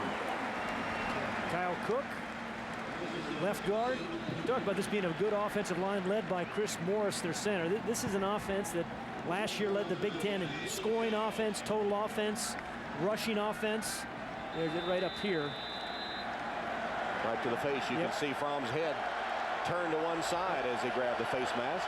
Flags fly every which way, making it second down and 25. Brown resets, and here's a sprint draw to Ringer. Nothing going. Ringer tackled by Brandon Hoyt, who wasn't fooled. A loss of 3 yards. Yeah, when Brandon Hoyt hits you, boy, do you go down. I mean, good disciplined defense. Brandon Hoyt right in here, just staying right at home, read it perfectly. We talked about some of his significant tackles. You know, coming in today's game, he had 21 tackles, but 5.5 tackles for loss. He got another one there.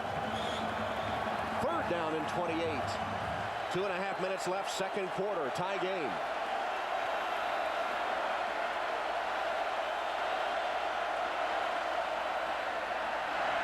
Stanton with time, delivers across the middle. Kyle Brown bracketed by double coverage. Mike Richards was there, so was Ndukwe. You know, I maybe would have thought of, hey, just get a screen pass, maybe pick up 8-10 yards and add that onto your punt, because you're going to give Notre Dame right now very good field position. And he's put Tom Zibikowski back to receive the punt. He said, game on the line. I want Zibikowski back there as the All-American Brandon Fields, who shanked one earlier, set to punt for the Spartans. Low punt and another semi-shank. Yeah, semi-shank. Gets a pretty good roll, though. Finally rolls out of bounds at the 31-yard line. So with the roll, it covered 48 yards as Notre Dame takes over. 17-17 game. Today's game brought to you by Coca-Cola Classic as the Goodyear blimp captures the pageant that is Notre Dame football. Goodyear and its associates around the world encourage you to help with the relief effort for victims of Hurricane Katrina by calling the Salvation Army at 1-800-SAL-ARMY or on the internet at salvationarmyusa.org. They need our help. Brady Quinn, after a slow start, very nice first half. The 2 touchdown passes, both of those to Jeff Samardzija. Just managing the game pretty well. 2-minute drill here for the Irish. Quinn fakes and fires to Fasano. Catches it in stride at the 45 of the Spartans. Eric Smith knocks the big fellow down after a gain of 24 yards. And they're in their 2-minute offense. Right down the middle of the field. You know, you just throw it up there. He's got those strong hands, never seems to bobble the ball. And boy, he just took a shot from Eric Smith, the strong safety. Wow. Draw play, Walker, his best gain of the day. Walker using Samardzija's block inside the 30-yard line, a gain of 16 before Eric Smith saves the touchdown. Yeah, Samardzija catches 2 touchdown passes, but, you know, he's not finished yet. Makes a nice block there for Darius Walker. Eric Smith, you know, you said touchdown saving tackle. He's had a bunch of those over the last few years against Notre Dame. Irish will huddle up now as the clock ticks down to 1:45. You know, I think Charlie Weiss is a good play caller. To me, what a good play caller is the way you sequence plays. You mix it up so well, and in this drive, he's got it going pretty well. That time fake to Walker, and Quinn has to throw it away as the pocket was breaking down. That'll stop the clock with 1:31. You know, Brady Quinn has been coached awfully well this year. You see the kind of progress he's made as a freshman, completed less than 50% of his passes than last year, the 54%, and then 65%. You know, really, 11 percentage points better. And, you know, Coach Weiss is spending an awful lot of time with him, and Coach Weiss thinks he's a budding superstar. Can make all the throws. Play clock down to 4. Quinn now rolls, now being chased. Goes for the end zone and overshoots Stovall, who had been in a scrum and then had broken free, but by that time Quinn's protection had broken down and he had to throw it away. Yeah, he sure is getting pretty good protection. That play sheet there that Coach Weiss has.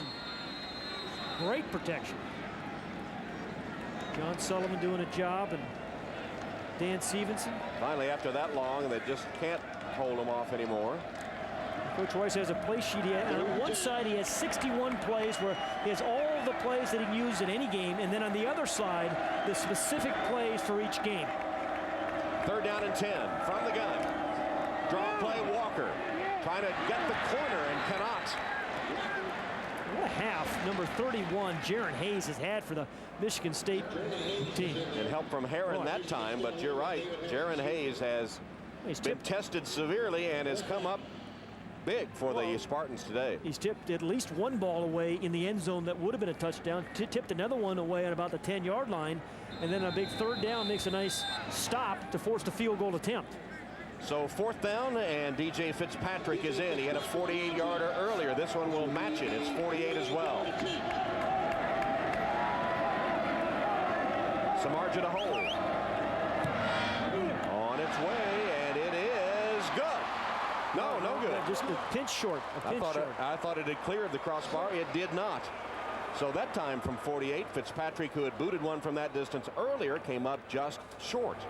You know, Charlie Weiss went on a recruiting trip last spring, which I found remarkable.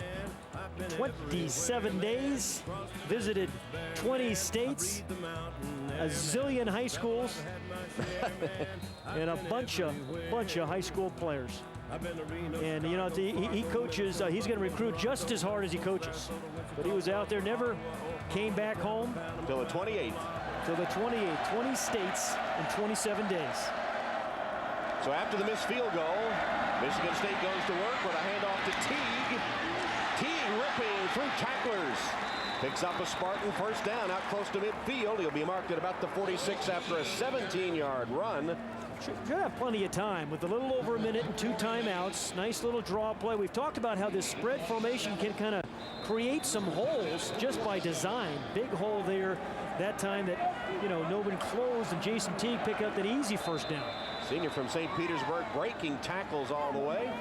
Well, now the Spartans will take a timeout with 57 seconds. Yeah, that's a surprising use of a timeout. You know, they had the clock stopped after the 1st down. They have a veteran quarterback.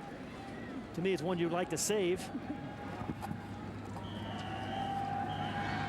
Well, we remind you, for much more on Notre Dame football, you can check out NBCSports.com. Click on NBC's Notre Dame Central for Pat's analysis, including his nominees for Irish MVP, and you can vote for your choice. Plus, check out post-game coverage of today's game. That's all at NBCSports.com.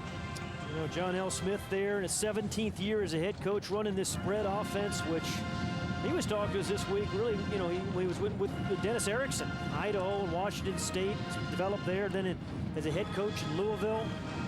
In fact, John Elway's dad was one who got involved in the philosophy of the early stages of this spread offense. Yeah, he is a fun guy. Interesting guy. Who has tried to put a little adventure in his life, successfully, I would say. paraglided last summer. And unlike a lot of coaches, not wedded to that office. In fact, he sometimes has to chase his assistants out during the week. You know, here I'm just trying to get you to use a BlackBerry, and he's doing all those interesting things. What happened to your BlackBerry? I haven't gotten any emails lately. Here's Stanton's pass intended for Scott. Incomplete. Stops the clock. 54 seconds on it. Well, you know, his big play receiver is Terry Love. We talked about how he gets, you know, down the field and with the big plays, but his favorite guy is Jeremy Scott. And in this kind of situation, you kind of look for Jeremy Scott, who's his slot receiver, number 32, right there, tying his shoe. Now you got it? Yeah.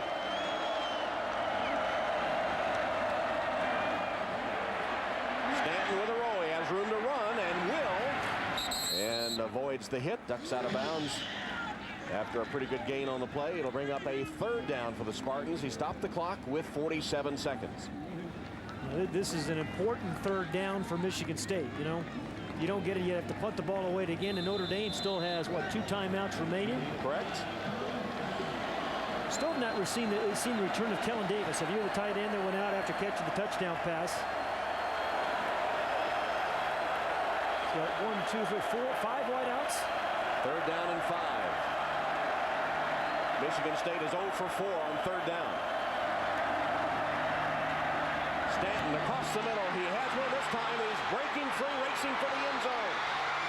It will be Love. Did he get it across? No, out of bounds at the 2-yard line. Terry Love racing 45 yards, but just a couple short of the end zone. You know, he is such a big play guy. We talked about his high school career, 77 catches, averaging 29 yards a catch. In the opener against Kent State, averaged 25 yards a catch. Hustling Tom Zibikowski puts him out.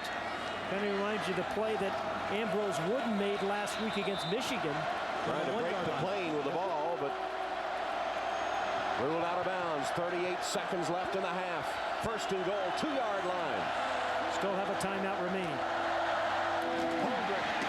The big back swamped by the Irish defense at the 3-yard line. They should be at the line of scrimmage or use their timeout.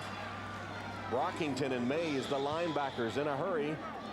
It's like John L. Smith calls for the timeout, calls his quarterback over. You know, significant hustle plays. This last one, when Tom Zibikowski knocked the receiver out, Terry Love. As you see a bunch of blue jerseys, including Brockington making the tackle. Remember last week the hustle play that Ambrose Wooden made toward the end of the game when knocked the Michigan receiver out on the 1-yard line? Again, a similar play there by Tom Zibikowski gives his defense a chance, again, to put a stop on Michigan State. And Michigan State has only 32 seconds and no more timeouts. And here's the play. You know, you just never know when a hustle play is going to be a difference maker. And a good hustle by Zibikowski. Well, Michigan State now has, you know, they burned that 1 timeout early, I thought. So now they have no timeouts remaining. You got a very mobile quarterback. With 32 seconds, you ought to easily be able to handle at least 2 plays, I would think. There's Zibikowski, and one tough guy. It's a pretty good quarterback play. We said at the top, we had 2 good quarterbacks in this game, and you see what they've done. Stanton thrown for a couple of touchdowns, and Quinn thrown for 2 as well. So they're doing their part.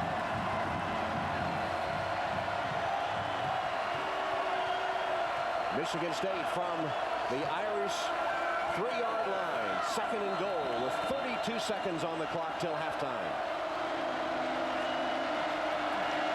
Colquitt, the lone setback. Stanton on the option. Keeps, cuts up, and scores the touchdown. Up of 2 2-0 teams here at Notre Dame Stadium. First home game for the Irish. And Michigan State leading Notre Dame 24-17 as the Irish get set to make their reappearance onto the field. The traditional touching of the "Play Like a Champion Today" sign as they come down that tunnel. Well, Michigan State played like a champion today, too. First of all, they cut off the Notre Dame running game. And as Charlie Weiss said to Lewis as he went into the locker room at halftime, that number 5 is a pretty good player. That's Drew Stanton. He had an excellent first half. Yeah, he threw 2 touchdown passes, ran for another. I mean, he did everything well. You know, they averaged 8.5 yards per play. But you see, both quarterbacks actually played pretty well. Brady Quinn throwing for the 2 touchdowns, 56% completion percentage. So the offense has not been the problem for either team. It's really been the defense. And as we said, the two quarterbacks are very efficient passers. Stanton showed us really a full dimension of talents, both running and throwing, and found some receivers wide open in that first half. Well, you know, and Brady Quinn, on the other hand, just, you know, you kind of dished the ball out to a bunch of different receivers. And, you know, and that was the 4th and 15 play. That, you know, you got somehow got the ball out to his receiver. The next play, boom, right back to Samardzija, a second different receiver, and then hits the tight end, and then Samardzija again. Samardzija did not catch a touchdown pass all last season. He's got 4 of them. But we've talked about Drew Stanton, 65% completion percentage in the first half, hanging in the pocket, delivering the ball to a 6'6" wide receiver in the end zone. That was his first touchdown. And then to Kellen Davis, the tight end, who managed to hang on and decides, hey, I'm going to take this one myself. And so, you know, they've had the 1 turnover, but other than that, the offense has been really efficient. And except for the 1 draw play, big gain by Darius Walker, he's been completely shut down by the Spartan defense. Well, he's got 38 yards. The team only has 41 yards. We have 38 yards and 13 carries. The guy has been averaging over 100 yards a game. And before we start the second half, let's go down to Lewis with Coach John L. Smith. All right, Tom, I'm trying to feel Coach Smith out to see if he's going to tell me anything, but he's laughing. So what did you guys talk about there? Talk about all the adjustments we have to make. I mean, they're giving us a lot of things that we have to adjust to on special teams as well as offense and defense, and we'll see if we can execute those. We'll see how our kids grasp it at halftime and come out and execute it. And Drew Stanton has played well, so you've got to believe that Notre Dame is going to react to him defensively. What do you expect there? Oh, well, they're going to try to slow him down. They're going to come and get us. Yeah, we expect them to come and get us a little bit more this half. See what, and we better take advantage of it. All right, thanks, Coach. Tom? All right. So we'll find out how Drew Stanton does if Notre Dame does indeed come after him. Right now, he has a 7-point cushion. Brady Quinn hopes to catch up. Start the second half at Notre Dame Stadium. First Irish home game of the year. They trail Michigan State 24-17 as the Spartans look to beat the Irish here for the 5th straight time. There's a look at Fields, who has it teed up, and the Irish send Harris, whom you saw, number 36, and Hoskins deep to receive the kick. Remember what Charlie told us yesterday. Charlie Weiss said, hey, I'm looking for a big play out of my return guys. I want to find that guy that gives me instant yardage. Hoskins muffed it at first on the ground and then broke a tackle and has Fields, who takes him down short of the 30-yard line. Or Hoskins, who's pretty speedy, would have had even bigger gain on the kickoff return. Let's take a look at our serious first half stats. Well, you know, not too much, 2.1 yards per rushing for Notre Dame, a team that's really kind of run the ball pretty well in their first 2 ball games. Time of possession, Notre Dame has that as well, and forced a couple turnovers there, but trailed by 7. But a good offensive first half by the Irish. See how they do on the opening drive of the second half. Coach Weiss considers it just like the opening drive of a game. And he goes to the air. Shelton can't handle on. Goes out of bounds and incomplete. Quinn a little wide of his target on that pass. So you didn't have a turnover in that first half. It's been kind of a telling statistic over Notre Dame history. Just don't lose ball games when they don't turn it all over. They have not lost a game since 1985 when they haven't turned it over. No huddle offense here from the Irish. Quinn behind Samardzija and intercepted. Sardarian Adams to the end zone, touchdown. Well, there's the turnover. And you know, what did the coach of Michigan State coaches say to us this week? That Sardarian Adams, number 27, was going to have to play well. Said in the first 2 games he was mostly back at pass coverage and covering wide receivers and tight ends. They wanted him to stuff the run. Well, boy, he did a great job in the first half on the run defense. And then in the opening drive of the second half, off a tip ball, makes a nice interception, then gets in the end zone. 31 yards into the end zone. And the extra point attempt by Goss. And Brady Quinn getting an earful from Coach Weiss.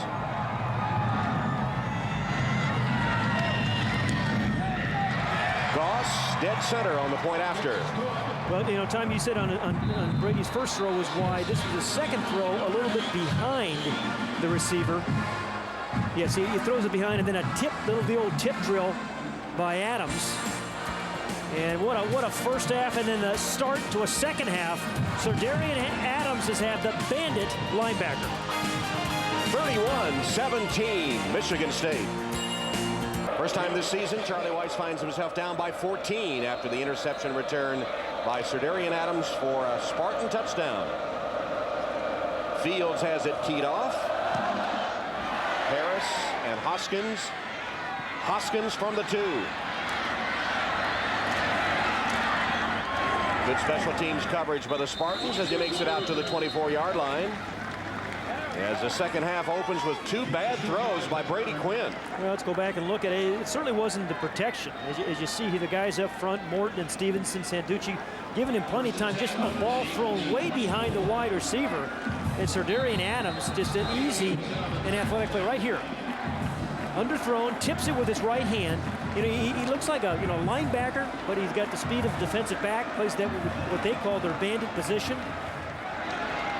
So now he's right here. Brady Quinn will get the test, down by 14. Play action fake, and Quinn drops to pass, sends it way downfield for Stovall, and he overshoots Maurice. Sardarian Adams gave Brady Quinn a shot on that one. Play before he intercepts the pass. You know, hurts his ego, and the next time hurts his body on the next rush. Which is worse? Well, the ego, you hate to throw the interception, right? Watch number 27 hit him right after he throws it. You know, as well as, yeah, there's the shot. Brady Quinn had some good numbers the first half through the touchdown. It's a half that maybe could have been because he missed some guys, some deep guys in particular. Second down and 10.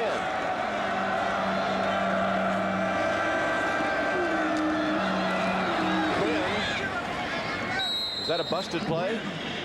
Looked like it. Caleb Thornhill tackles him. He got a pretty good gain out of it, about 5 yards. Well, Sardarian Adams, who's had a nice start to the second half, is a guy that in high school played just about everything. Played some quarterback, played some tailback, linebacker, defensive back, kick returner. That was just a bobble snap. A lot of, and some wide receiver, all those things in high school in Florida.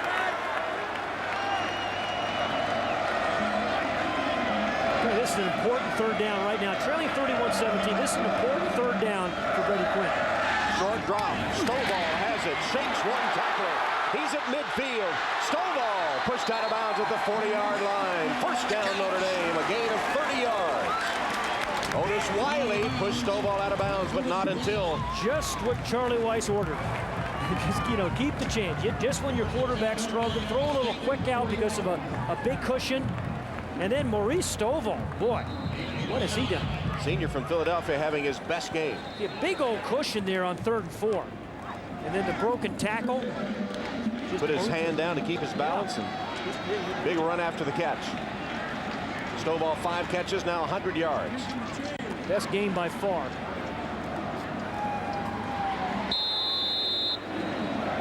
He lost, 15 pounds, they said in the offseason. Coach Weiss said, hey, you're fat. Lose 15 pounds.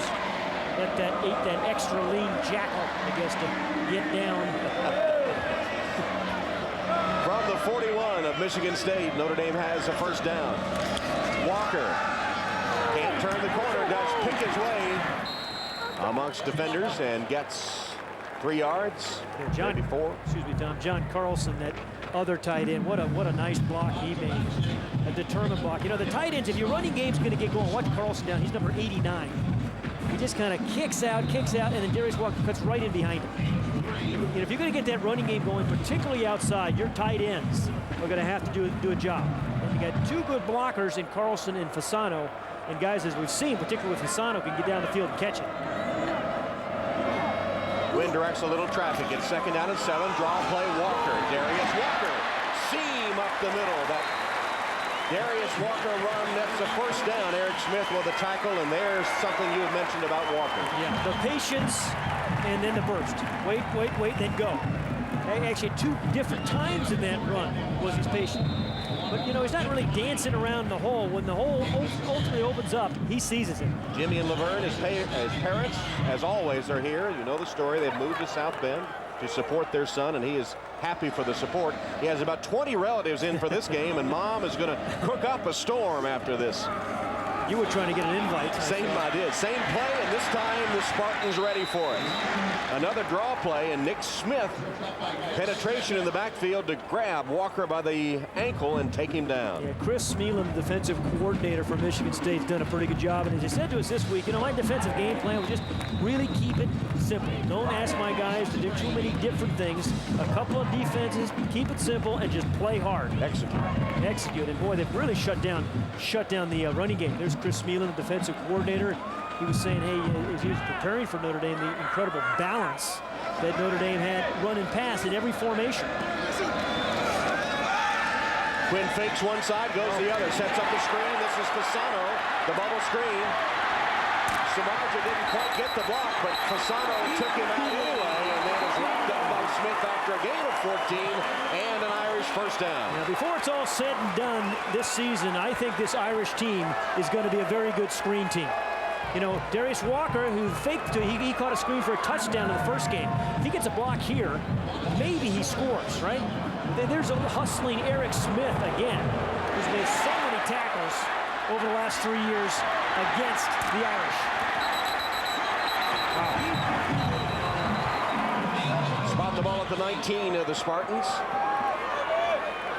They marked him just short of the first down. I thought he had it. I don't know about that spot, but it's 3rd and 1, and it's the big freshman fullback Schwab. I'm not sure he close got to that yellow line, and I don't think he got across it, did he? I don't think so. Well, here we go again, 4th down. Well, if he went on 4th and 15, I just suspect. Well, he also went on, 4th and 1 and made it. They ran a quarterback sneak. Yeah, Brady Quinn quarterback sneak. Well, you know, they're 2 for 2 on 4th down, but I think they're 3 for 10 on 3rd down. But they're going for it. The offensive line love coaches who go for it on 4th and 1. Walker, the tailback, gets the handoff, bounces to the outside, lowers his head, and pounds for the first down. There's some power running from the guy that you don't think of as a power runner. Parents applauding, and you know, he's a smart kid. You know, we had a chance to speak with Darius yesterday. Very, very engaging, big personality, smart kid, and he knew he only needed, 3 inches. Don't try to make a 20-yard run, bounce it outside when all you needed was 3 inches for a first. From the 16, first down. Quinn with a play-action fake. Falls to the end zone. The receiver knocked down, the flag in. It was Samardzija that was knocked down by Jaron Hayes.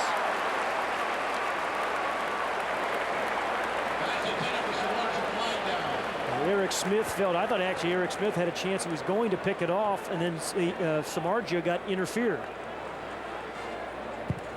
And again, we talk about the sequencing of plays. You get some screens, you get some power runs, you get some throws down the field. Pass interference, defense, number 31. As the ball was snapped from the 16-yard line, 15 yards from the previous spot, first down. Oh, so that's a break. Since it was at the 16, you get the 15-yard penalty. And it will be first and goal at the 1. Yeah, I think that's incidental contact. I don't think that's pass interference. You disagree? I think it's pass interference. Yeah, okay, I knew you would. You always disagree with me. You can never go wrong disagreeing with you. Quinn hands. Schwab. Fumble. Quinn tried to get on it, did not. Michigan State has it. Wow. Last week, Notre Dame's the beneficiary of a fumble on the 1-yard line. This time, their freshman, Aesop Swap, who's played so well for them, fumbles it on the 1 and Michigan State recovers. Wow.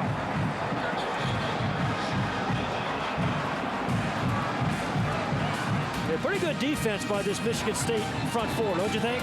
Very good defense as they knock the ball loose from Schwab. David Herron recovers for the Spartans. They hold Notre Dame out of the end zone and take over, causing another costly turnover for the Irish. Still 31-17. Dave Whitvold has been talking to Jim Augustin, the replay official upstairs. The question is whether, there's Augustin, whether the ball broke the plane of the goal line and thus would be a touchdown before. After reviewing the play stands as ruled a fumble on the field Michigan State's ball. First down. Well, it has to be incontrovertible evidence, right? And watch Aesop Schwab, number 44, the fullback, going to circle the ball. All he has to do is get over the very first part of the white line. Doesn't have to go into the end zone. Just touch the white line. They're saying the ball comes out early. Still can't see the ball yet. There's the ball. I think it's coming out then. I think he actually got the ball over the end zone. I think that should have been a touch. I think he had possession. 2 possessions, 2 turnovers for the Irish after going 8 possessions without a turnover in the first half. Let's have another look, Tom. You and I disagree again, which is okay. Again, all you have to do is just get the ball over the very beginning of the chalk line. When does he lose possession? See, it was slapped out, but I thought the other angle showed us the ball had actually crossed the first part of the goal line. Well, replay officials said it was out. Yeah, and it has to, unless it's really incontrovertible, they won't turn up, reverse it. Second down and 9, Michigan State.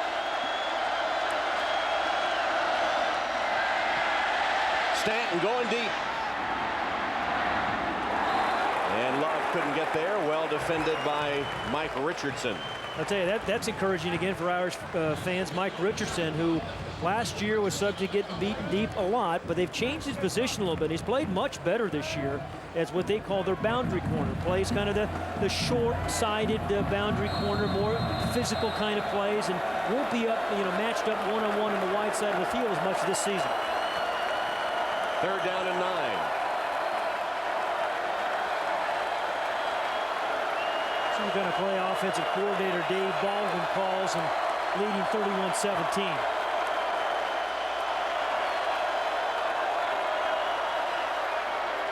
Whoa. A screen that was that a good catch? Looked like a center fielder, Jeremy Scott, to haul it in. My goodness. Well short of the first down. Maurice Crum made sure that didn't work. So 4th down for the Spartans. A little kind of a bubble screen, just trying to get the ball to him on the run. Wow. Maybe if he gets out in front, doesn't have to slow down, he picks up the first down. So Michigan State will punt deep in their own territory after they caused the Irish fumble. Zbikowski is deep to receive this punt from Fields. There's Zbikowski.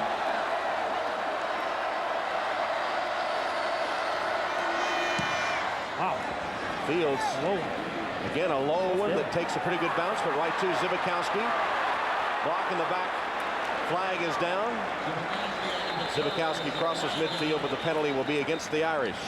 Otis Wiley to stop. 7 penalties in the first half. That's their 8th penalty on the day. One thing about Fields, he's gotten good roll on those punts. 50 yards on that one, even though it wasn't pretty. During the return, illegal block in the back, number 20 on the returning team, 10 yards from the spot of the foul, first down. Lambert with the illegal block in the back. 8.5 minutes left in the third quarter. Been a rough third quarter for the Irish. 2 turnovers and 2 possessions. They're down. Notre Dame football is brought to you by Coca-Cola. Make it real. By Lexus and their passionate pursuit of perfection. And by Comcast Digital Cable with HDTV, your place for high-definition sports programming. Michigan State and Notre Dame, the beautiful Notre Dame campus, still in its summer greenery, the Golden Dome Administration Building. Michigan State and Notre Dame presented by Coca-Cola Classic.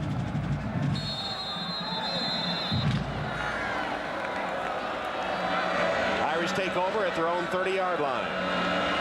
Samardzija in motion. Darius Walker able to get the corner and then cut up for a first down. Gain of 13 yards. Domata Pecco chases down Darius Walker, but the Irish are starting to get him untracked in the second half. The Irish offense has had some moments, but then also some missed opportunities. The ball maybe is thrown a little bit farther, and it's a touchdown to Stovall, and then ball thrown behind and turns into a Michigan State defensive touchdown, and then the fumble at the goal line. So, while they've scored 17 points, they've had 3 turnovers thus far.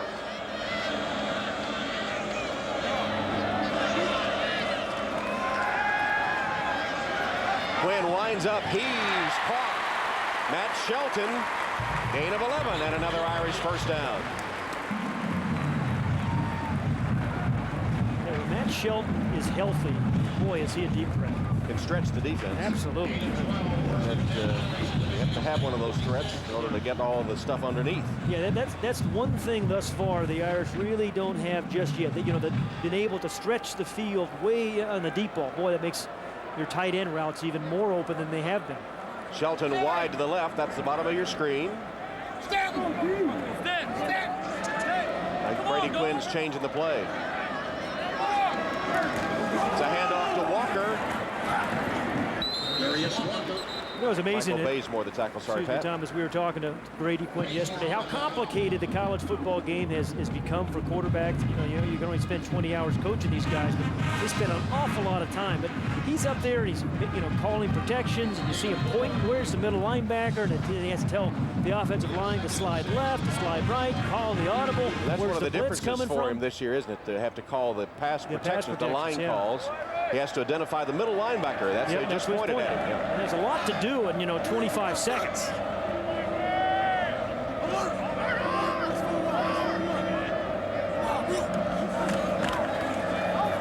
Quinn's pass off the hands of Fasano. It was behind him. Incomplete. Brady Quinn has been spreading the ball around, trying to get the ball to his tight end. You see Fasano has caught 5 to tight end. Stovall in a terrific game with 100 yards. They have wide receivers, Samardzija 2 touchdowns, and then Walker the tailback. So they are moving it around some. It's the 3 turnovers that have really hurt them. The freshman David Grimes in here on 3rd down. He's up here at the top.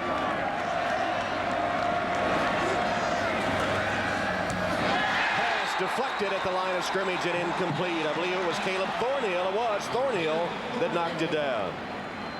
Yeah, Michigan State has come with some pretty good blitzes, most of them from the outside. And here's Thornhill again, unblocked. And he did he timed his jump perfectly. Didn't rush it. Knew he wasn't going to get to the quarterback. He's made 2 very smart plays, I think. Once when he did hit Brady Quinn going out of bounds, and that time didn't rush his jump.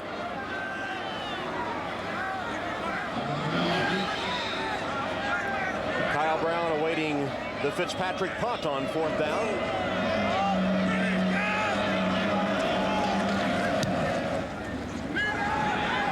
Hooch. And Brown calls for the fair catch and makes it at the 10-yard line. 32-yard punt. Backs Michigan State up deep. Spartan offense out for the first time this half. Shot of the grotto here on the Notre Dame campus. Lots of candles lit. Pat visited there yesterday. So Spartan offense out for the first time this half after a punt. That's what I intended to say before I ran out of time and tripped over my tongue. Did you take a mulligan there? Yep. Stanton's pass. He missed one. He might be a little rusty as Teague cannot handle it. Funny you should mention mulligans, because coming to NBC next weekend, USA versus the world. That's the President's Cup 2005 edition. 2 years ago, Tiger Woods and Ernie Els battled in the darkness for 3 sudden death holes, finally agreeing to a tie. Now the cup up for grabs again. President's Cup coverage begins next Saturday, 8 a.m. Eastern, 5 a.m. Pacific, here on NBC. And Tom, great to hear that David Toms, who collapsed in last week's tournament, had to be taken to the hospital in an ambulance, will be playing in the President's Cup. And he is going to play. Yes. Victor Abiamiri and Brandon Hoyt collapsed Jason Teague for no gain on the play. 3rd and long for the Spartans, deep in their own territory. This is a great opportunity for the Notre Dame defense to make a play, get their team back in this game. And then for Drew Stanton, the veteran junior quarterback, just be careful. You know the situation of the game. You're up 31-17. Don't force it.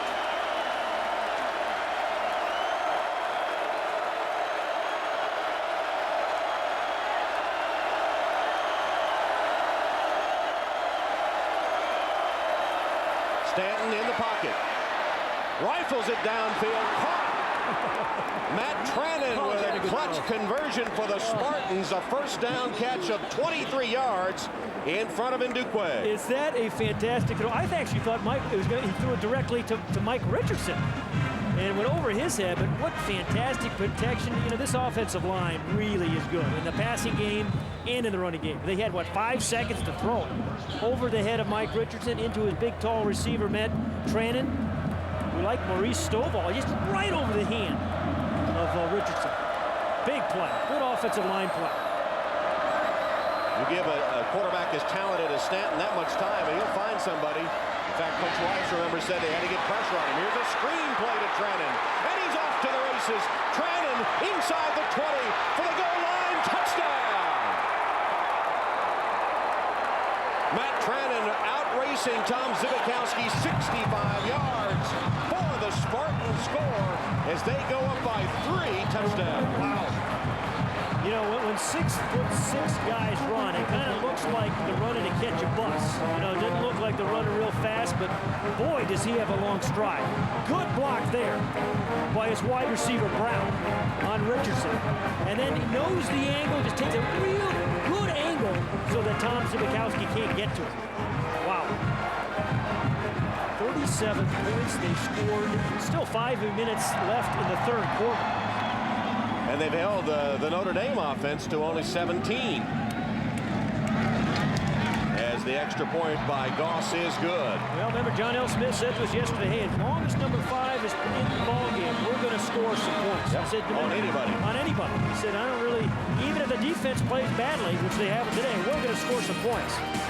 Drew Stanton celebrates another Spartan touchdown. Go third quarter, and behind their talented quarterback Drew Stanton, Michigan State taking control of the game. Now Brady Quinn and the offensive talents of Charlie Weiss put to a severe test as Fields kick into the end zone, down by Hoskins, touchback, and the Irish from their 20. While we're in that break, Charlie Weiss gathering his troops around him. And you know, just no quitting that guy, right? No. Just he's trying to figure out, hey, how can we get this thing going? You know, they tried no huddle earlier. They didn't quite. That came on the interceptions return, but you know, time's the enemy, so they got to get in and out of the huddle if they are going to. 3 wide receiver set.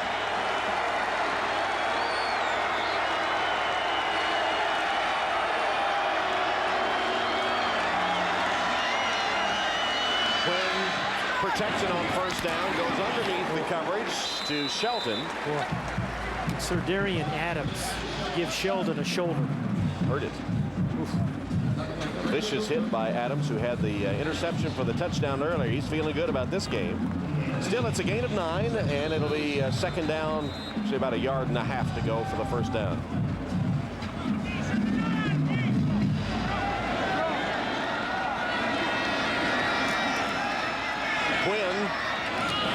Fasano makes the catch in traffic. Irish first down. Like a vacuum cleaner, isn't he? The old Hoover. Well, as we've said many times, those strong hands. Yeah. He and Zbikowski have some of the strongest hands I've ever seen on a football player. Yeah. Here's the no huddle from Coach Weiss. He employed this no huddle to great success against Michigan on the opening play of the drive last week. Sitting down right in the middle of that zone defense is Darius Walker, who runs for a couple of yards more after the catch and is in across the 45 of Notre Dame. That's a nice play by Brady Quinn. You know, when you're down 38-17, all you're thinking is, hey, getting the ball downfield, throw the ball downfield. But he just, you know, he's not being baited. He's dumping it off, taking what the defense is giving him. It's a good throw to his tailback Walker.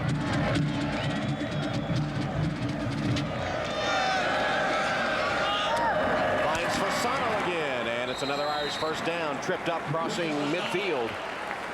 Well, Brady Quinn's had a 3-year starter here, but when they've thrown the ball 33 times or more, he is 0-8. He's got 38 pass attempts today. You know, all coaches are always talking about balance, right? Well, now they're in a catch-up mode, and Quinn has hit all 4 of his passes on this drive. To scramble and sacked at the 45-yard line of Notre Dame by David Herron. Good blitz by David Herron again. All 3 of their linebackers, Herron, Thornhill, and Adams, have blitzed well. And Herron that time ran right through the block of Darius Walker. Now, Darius had to come all the way across the field to try to get to him, but he was just no match for Herron. Well, Walker, one of the things that kept him off the field on passing downs last year was an inability to pick up the pass protection, not uncommon for a freshman. He said he had mastered it. Shelton got some of it back as he dives ahead to the 46 of the Spartans. So Darius Walker has become a very good receiver, though. He's had 8 catches coming into today's game and got a couple more today. Had a 51-yard touchdown catch on a screen in the opening game against Pitt. So, I mean, I think you live with his blocking because he's such a threat after he gets the ball in his hands. 3rd down and 8.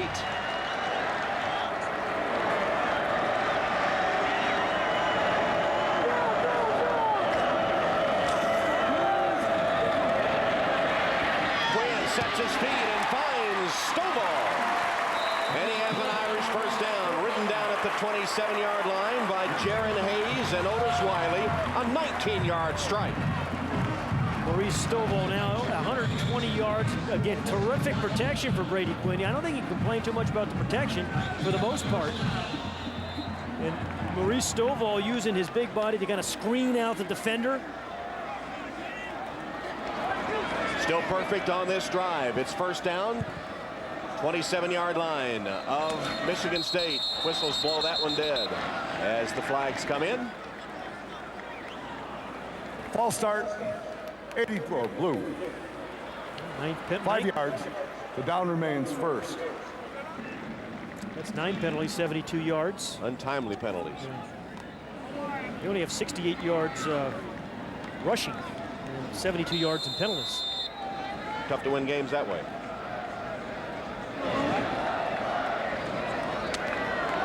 First down and 15. Ball back at the 32. Quinn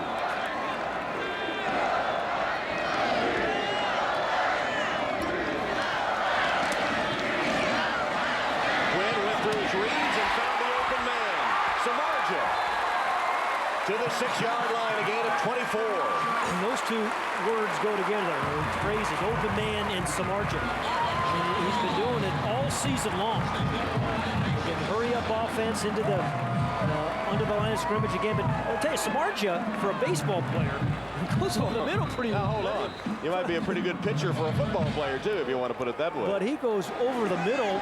He's fearless. Most of the stuff he's catching is over the middle. First and goal, 7-yard line. Touchdown! What a game, you know? And that's what we said at the very beginning. This team, like their coach, is mentally tough. They're just not going to give up. They may not win this football game, but I'll tell you, Charlie Weiss is going to keep them battling. That's the kind of guy he is. Well, now they need their defense to make a play, though. Indeed. They had to find a way to steal Drew Stan's helmet so he can't get back on the field. Fitzpatrick, extra point attempt. It is good. So Walker on receipt of the pass from Quinn for the touchdown to stop Michigan State's streak of 24 straight points. Well, really a nice drive, and again a little bit behind him. You know, he was wide open, but if he had any kind of coverage, you're going to have to throw that ball out in front of him. He's got a ball placement. He's been a little bit off in the ball placement today.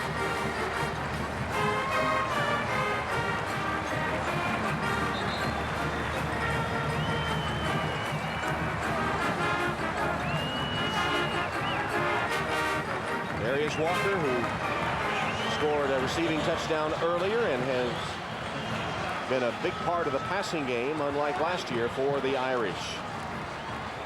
And there's the Goodyear blimp high above Notre Dame Stadium, sending a message to those below that My Name is Earl premieres this Tuesday. The Wall Street Journal calls Earl a slam dunk and has critics naming it the best new comedy of the year. See what all the buzz is about. My Name is Earl, starring Jason Lee. It premieres this Tuesday, 9/8 Central here on NBC.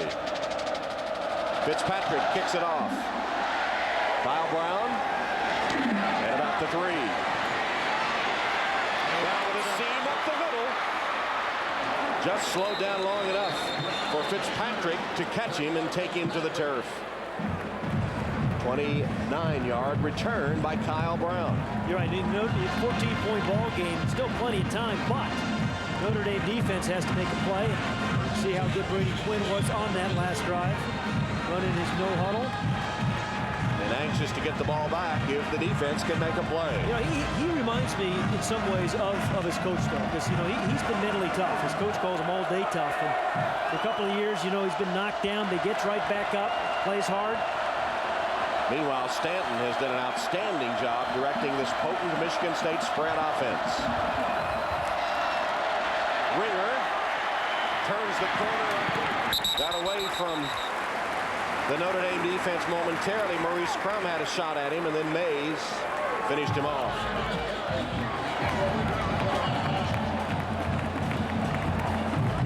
Well, a lot of blue jerseys around here. Good push inside by Derek Landry. Then Crum, number 40, kind of chases him wide. And then Ambrose Wooden comes up and finishes him off. So a lot of blue jerseys stretching the play out, knocking him out of bounds, and saving some clock. Lost a yard. Second down, 11. A minute 10, third quarter. Fake to Ringer. Stanton downfield. And it is almost intercepted. Richardson knocks it down. Intended for Jeremy Scott. Scott and Richardson in a battle for the football, and it falls incomplete. You know, Richardson had an absolute play on it. A clear shot. And just a collision. Actually kept it away. Now, again, another critical third down. 14-point game. They feel the momentum shifting a little bit to the Irish. Third and 11.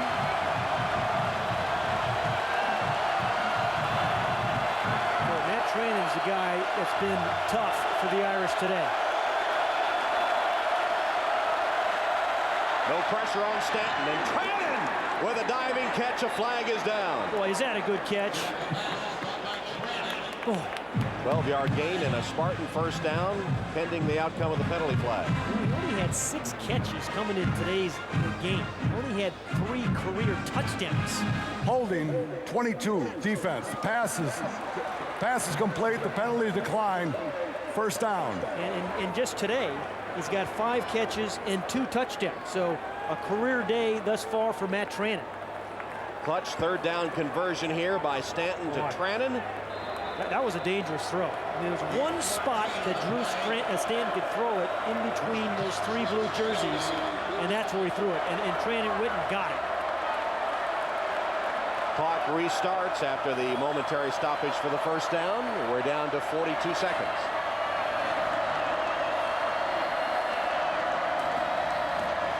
Teague. Jason Teague for a couple. Let's watch Chris Morris, the center for Michigan State, number 51, who's really played well in the first couple of ball games, continues to give Drew Stanton an awful lot of protection. The guy there that, you know, one of their captains. I think anytime you have leadership in your offensive line, and his teammates voted him a captain, I think he have a chance of being a good offensive team. And that will bring the third quarter to a close. At one time, the Spartans scored 24 straight points to take control of the game. And at the end of the third quarter, it's Michigan State 38 and Notre Dame 24. As the Irish will go into the fourth quarter trailing the Spartans, looking for their 5th straight win at this stadium. Back for the conclusion of the game after these messages from your local NBC station.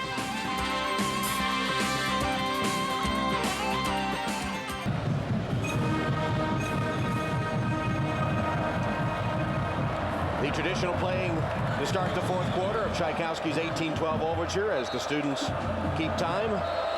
Start the fourth quarter in today's game presented by Coca-Cola Classic, with Michigan State leading 38-24 and facing a second down and 8. They hand it to Teague, broke a tackle and breaks to the outside.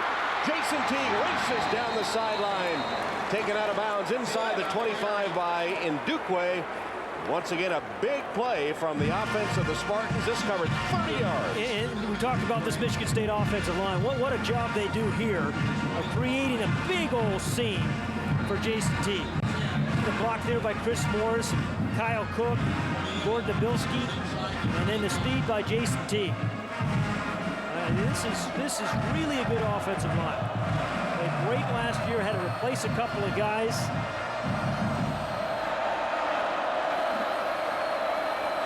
24-yard line.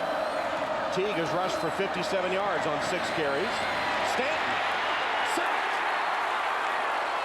Big play as Richardson put him down after Corey Mays almost had him. Yeah, you go from field goal range to out of field goal range. Now still, it's only second down. Loss of 13 yards. Corey Mays, and then off the corner, Mike Richardson on the weak side, but he shouldn't have been able to get there because he rolled all the way to the right with Corey Mays. Well, in 3 games, Corey Mays has had some good blitzes up the middle. A couple in particular last week against Michigan. So Rick Minter, the defensive coordinator of the Irish, finally getting some pressure on Stanton. Big sack, it's second down.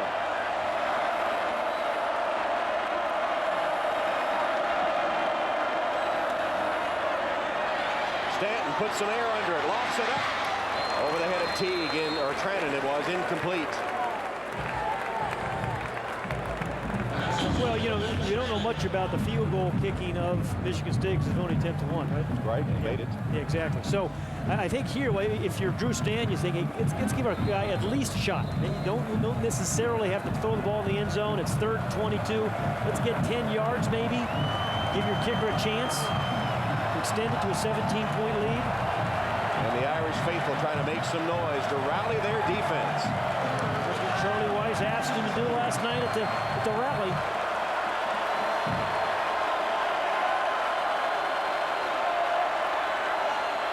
Stanton looks the other way.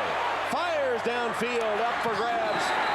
Incomplete, broken up, intended for Jeremy Scott. A lot of blue jerseys were there. And Ambrose Wooden able to get a hand on it. Tom, that was the same play they ran earlier. And remember, Scott was wide open. This time, I'll tell you, Ambrose Wooden made a play. Earlier, they didn't complete it, remember, because he threw it a little short.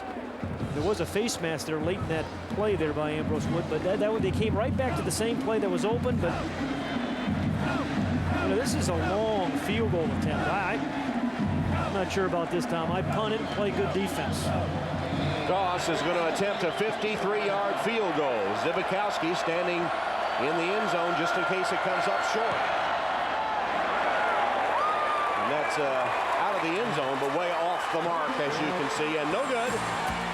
And so the Notre Dame defense holds. They turn it back over to the Irish offense with 13:46 left. Notre Dame Stadium, while we were away, Coach John L. Smith had his defense gathered around them, trying to make some points. I still think he should have punted the ball, you know, played some defense. He's given Notre Dame awfully good field position. Still plenty of time. 13:46, Notre Dame takes over, 36-yard line. Quinn hit all 8 of his pass attempts the last touchdown drive by the Irish. But this one he throws right to Michigan State, and he is extremely fortunate that Adams could not hold on. Serdarian Adams had it thrown right to him by Quinn. Boy, well, he's already been knighted, Serdarian. He would have picked it. What do you do if you have another interception? What do you do? What's after being knighted? King, I guess. Right to him. Had a chance. Off his helmet. Had a heck of a game as Serdarian. A sigh of relief from Quinn.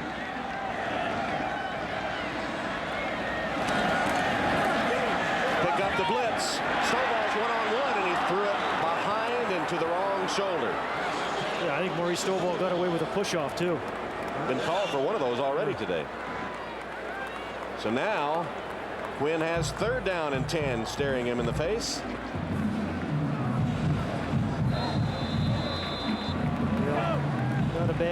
Not a bad time to use your old tight end, Anthony Fasano, who's had a big game with 7 catches today. Number 88. 7 catches, 93 yards.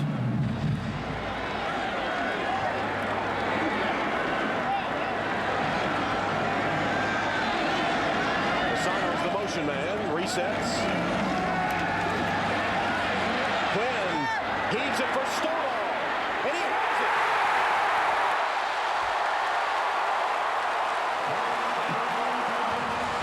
What a different player Maurice Stovall is than he was just a year ago. 50 yards on 3rd down and 10. You know, in the first half, he caught one on 4th and 15. His team trailing by 14 points on 3rd and 10. Another big catch by Maurice Stovall. And a pretty good coverage by Eric Smith. There was a terrific throw by Quinn. Got it over Smith to Stovall, who gathered it in for a 50-yard gain. First down Irish, 14-yard line Spartans. Quinn underneath. Walker spins to the 7-yard line. Thornhill and Heron stop Walker out of the backfield for a gain of 5 or 6 yards. You see Charlie Weiss, he's impervious to the score. He just kind of keeps calling plays. Thinking next play ahead. Absolutely. Thinking the next play and the next play and the play after that. Good play callers do.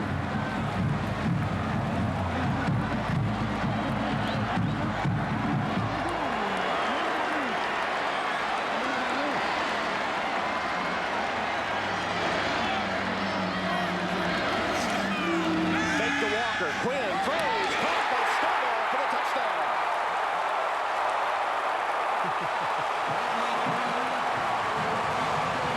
Well, this is an offense that may score a lot of points this year, too.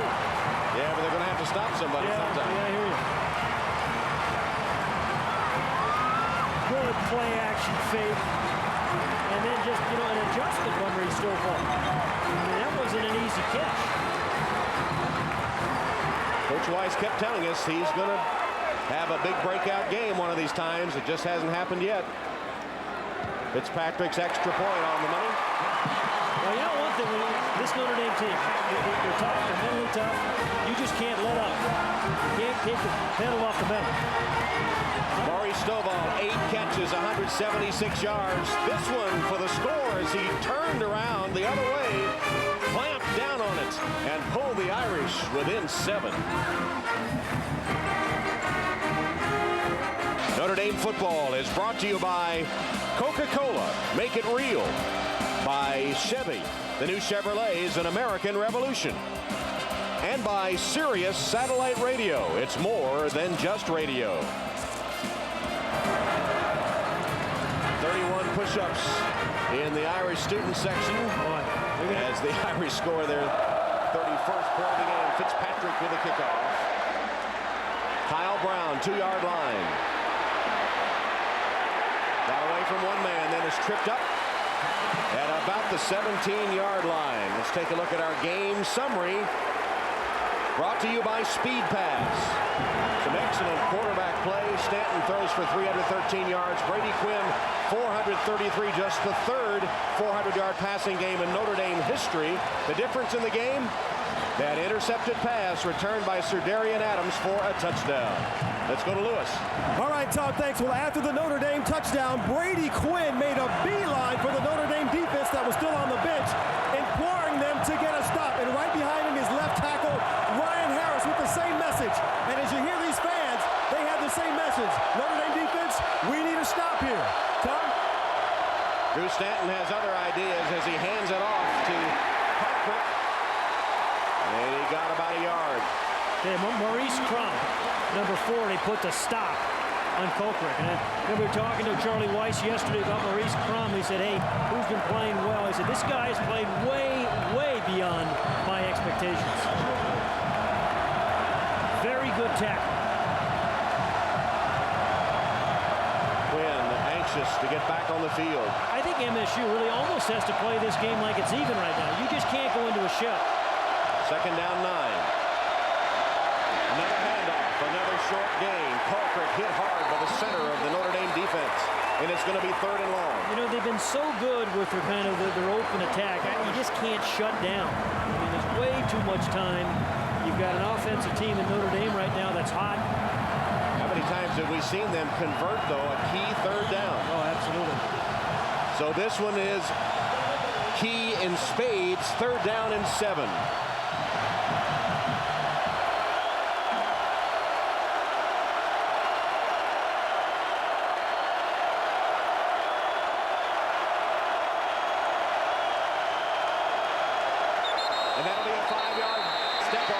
The Spartans as there was a false start on the offensive line.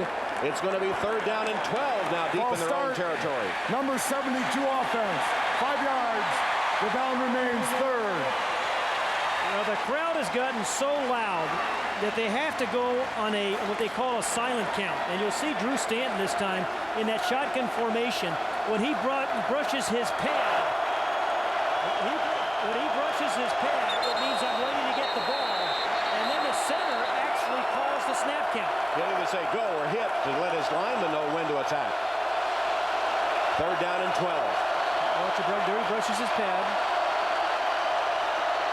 Plenty of time, no pressure on Stanton with a big gap on the left side. Ball's loose but out of bounds. He was short of the 1st down, and Michigan State will have to punt. Big defensive series for the Irish.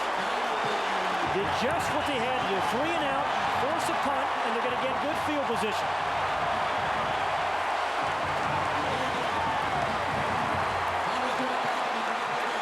Tom Zbikowski, the guy that Charlie Weiss yesterday said he's the guy. Well, we really need to make something happen, preserve a game, or get back in a game. He's the guy that's going to field our punts. Brandon Fields, punt formation.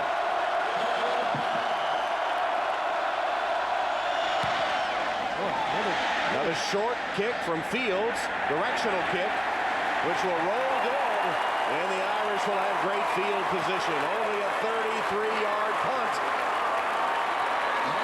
And Brady Quinn set to direct the Irish offense once more. 75th season of Notre Dame Stadium, a view from the Goodyear blimp, as Goodyear and its associates around the world encourage you to help with the relief effort for victims of Hurricane Katrina by contacting the Federal Emergency Management Agency at FEMA.gov. They need our help. Well, Brady Quinn, the last 2 drives, he's 11 of 13, 157 yards, and thrown 2 touchdowns. 10:23 on the clock. 1st down, 43-yard line of the Irish. Darius Walker stretched the play out. 4 tough yards. Thornhill and Bazemore. And our yellow 1st and 10 line today, brought to you by Xerox. And it shows the Irish about 4 yards short of it at the moment. There's Charlie Weiss, just keep chopping wood, calm plays, getting the guys in and out of the huddle. Never lost faith. And John L. Smith hoping his defense can hang on. Walker has a blocker, cuts up, has the 1st down, churns ahead to the 40-yard line.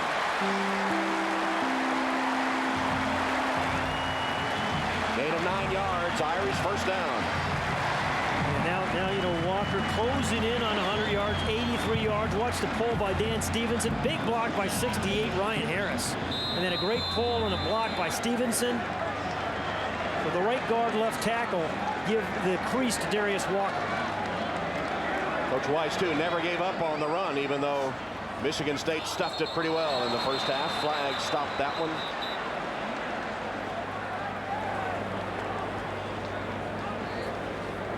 That'll be a 5-yard step off against the Irish as Stanton checks with the coaches upstairs. Offense, 5 yards. The down remains 1st.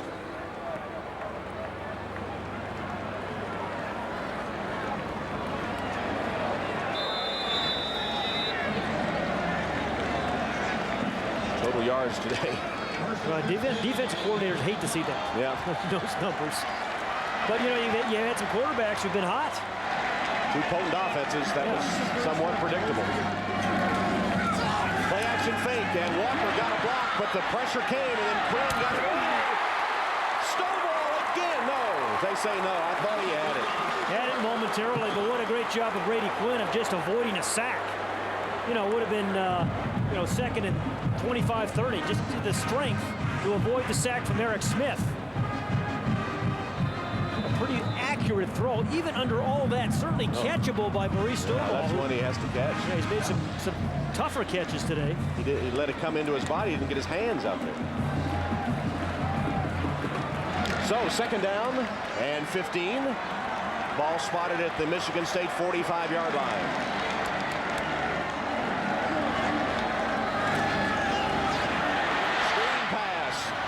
And it hit a lineman in the head. They're lucky that one didn't amount to worse. It hit Santucci in the head. And a screen pass, of course, they let the lineman rush. Right. But it was too much.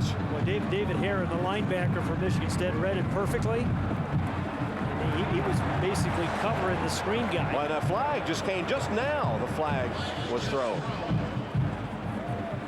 There is no penalty.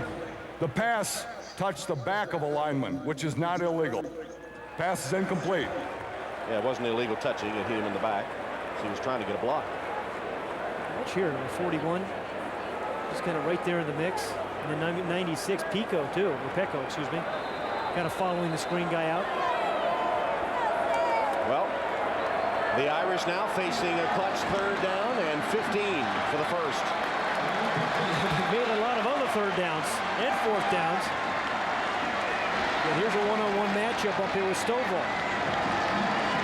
Be tough to try to take him one-on-one the day he's having, and Quinn's going for Stovall, and he's interfered with. Easy call. Gray's only Christian to save the touchdown. Good read by Brady Quinn. Saw the blitz. Michigan State showed the blitz a little bit too early. And then he said, hey, I know I've got one-on-one on the outside. Press coverage. Give him a chance. So great read by Brady Quinn. Smart play. Pass interference, defense number 31. 15 yards from the previous spot. Automatic first down. So here it is. Just, you know, the good read by Brady Quinn. And there's the pass interference. The interference by Jaron Hayes. Or other than that, has played pretty, I think, remarkably well. But, you know, it starts with your head. If you don't read the coverage, you're never going to have a chance. So smart play there by Quinn gives his receiver a chance. And I think Darius Walker picked up a block. Yeah. Gave Quinn time to hurl it downfield. First down and 10. Ball at the Michigan State 30.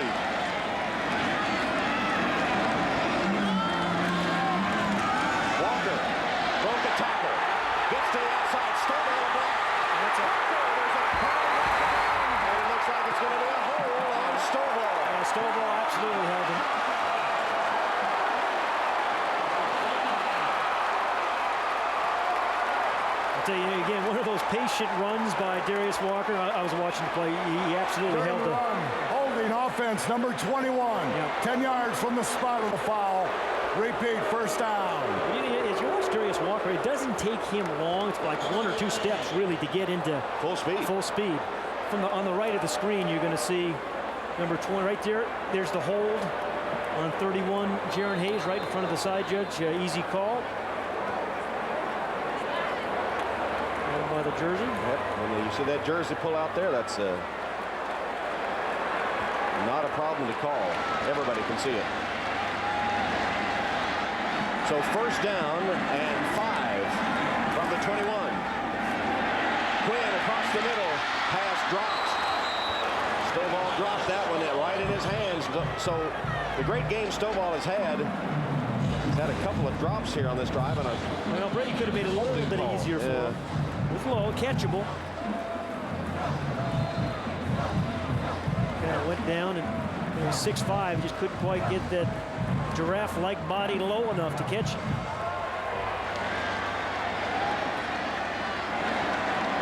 Second down and 6. Blitz and a sack.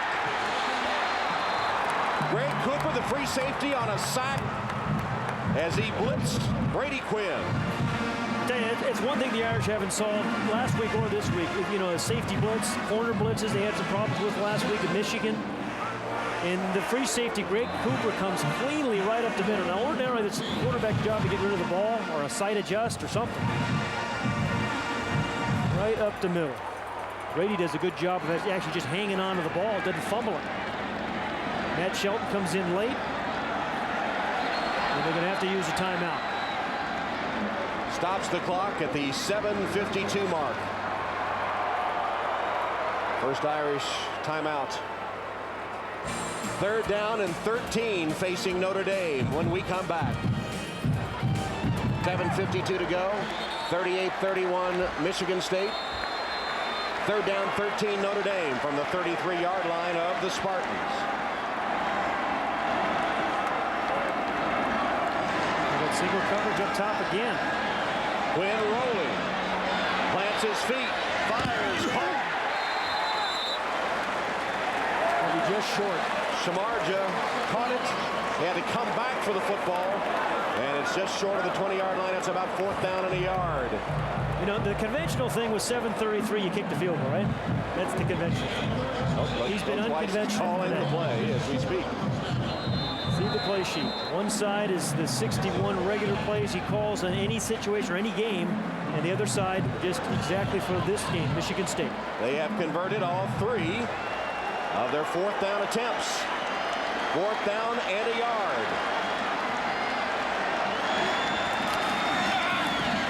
No. And I don't think he made it. The freshman again, Schwab, did not make it. Michigan State holds on 4th down and the ball goes over. 2 great, well, one was a goal line stand, one was a 4th down stand by Michigan State. Remember down by the goal line, they forced a fumble by Schwab?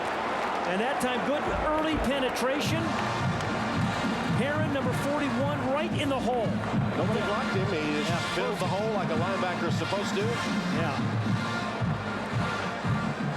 And here's the 3rd down play where Samardzija was just shy. But he had to come back for the ball. Yeah, no, it was, you know, that was a good play. I'm not saying that, but a good, really, really good play. Now 7 minutes, 3 seconds on the clock. Coach Weiss upset. Now his defense has to stop State one more time. Boy. You just can't go into shell though, Tom, you know? Jason Teague stopped for a loss. How many times have we seen teams over the years, whether home or away, you get a lead, you try to play a little conservative, you get, you know, a little tight, and you give it away. You get an experienced quarterback, let him play. Abby Amiri and Hoyt combined on the stop of Teague that time.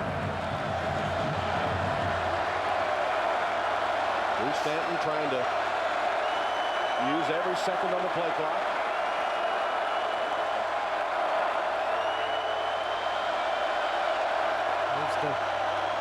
Fake to Teague, Stanton keeps, cuts back. And taken to the turf at the 25 by Zibikowski and Ndukwe. It'll be 3rd down. They're using that silent count every time. Every time you see the quarterback, Drew Stanton, kind of brush his pads, he can't hear. So he's just telling the center, hey, I'm ready for the snap. Just snap it back when you're ready. Critical 3rd down. See the timeout situation, 3rd down and 5. In these kind of situations, his favorite receiver is 32 Scott, who's in the slot. Stanton has great protection and finally breaks down, but he's stopped right back to the line of scrimmage as he tries to scramble free. Derek Landry and Chris Frome, as Stanton had protection but no one open and had to scramble. Silent can't. Landry up the middle, just kind of keeps chasing in the strong hands of Brandon Hoyt, slows him down. Landry finishes him off. Another good defensive series for the Owls. So now Fields to punt. Another low one. This one, Zibikowski Fields at the 25-yard line. And Tom Zibikowski pokes it to the 43-yard line. 50-yard punt, 18 on the return. Great field position again. The view from the Goodyear blimp as Goodyear and its associates around the world encourage you to help with the relief effort for victims of Hurricane Katrina by calling the American Red Cross 1-800-HELP-NOW or by visiting their website at redcross.org. They need our help. Brady Quinn has thrown 51 passes today. Of course, normally that's bad news. Normally it's bad news, but he's got, you know, you had to. They were down so much. Thrown for 445 yards. Yikes. Well, the Irish defense has done its job. Here comes the free safety again. And Quinn was able to get rid of it. He avoided the sack. I keep bringing the safety. That time I said free safety. That's the strong safety. Eric Smith on the strong safety. That's Eric Smith, but boy, right here, number 36. They just haven't solved that. You know, Heron, number 41, kind of takes the guard one way, creates a big running lane for the safety. And Eric Smith's had a bunch of shots at Brady Quinn. 2nd down and 10. The clock shows 5:01.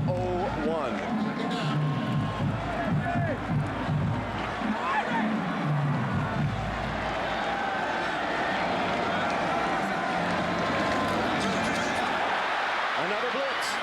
Quinn able to find it, but it's caught by Shelton. And Matt Shelton has an Irish first down. Gain of 20 yards to the 37 of Michigan State. Tackled by Jaron Hayes. what looked like was going to be a sure sack of Brady Quinn. You know, you forget how big and athletic Brady Quinn is. He's 6'4", over 230 pounds. Shelton pointing to his leg. And remember, they're without Raymond McKnight. We mentioned that earlier. They're ordinarily their starting wide receiver. But you thought Brady Quinn was going down, right? But he's almost like a fullback. You just can't arm tackle him. Ducked and dodged and then drilled at the big strike, yeah. And because State was coming with a blitz, Shelton was absolutely wide open. I tell you, these defensive coaches from Michigan State are going to look at Smart. He has his back to him. But you know, good quarterbacks just sense a rush. And he absolutely got drilled, but threw a perfect pass to Matt Shelton to keep the drive alive. Wow, that's a heck of a play by Brady Quinn.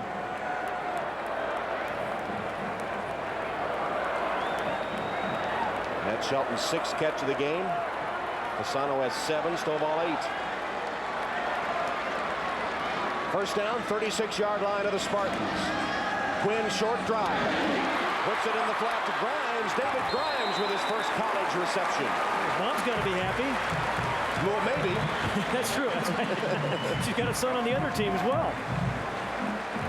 Greg Cooper forced him out of bounds. He picked up a first down. There's his brother. That's Carl. David made the reception.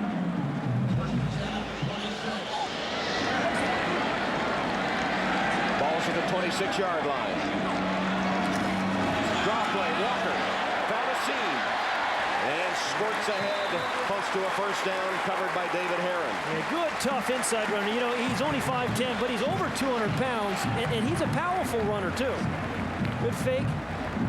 The good vision, the good eyes, the head up, breaks one arm tackle and then protects the ball at the end of the run. He did a lot of things well in that one, Tom. About a yard short of the first down. 2nd down and a yard. Look what he's done. As we said, Coach Weiss didn't give up on the run after that 23-yard first half performance. That's a good point, Tom. And he's over 100 for the 3rd straight game. Here has it again, looking for a block. Cuts off. An attempted block and finally just goes down right at the first down marker. Did he cross that yellow line? Looks like he did. Yep. Which would be enough for the first down. Sir Darian Adams, the tackle. They've called his name a bunch, huh? Yep. But it was Samardzija that had a chance really to kind of spring him for perhaps some more. But he sprung him enough to pick up the first. Yeah, catching the ball, Samardzija. Wow. Well, who hasn't? Indeed. From the 15-yard line, Irish first down, clock to 3.5 minutes.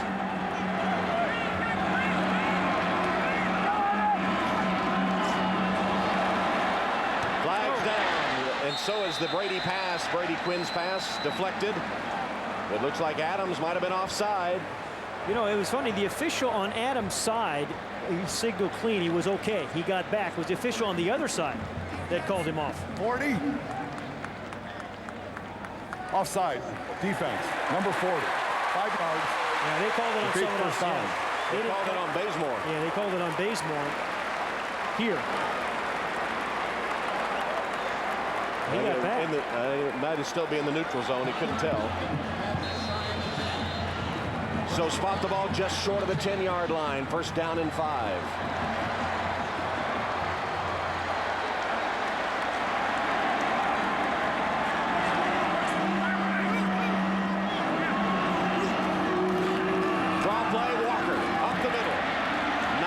There.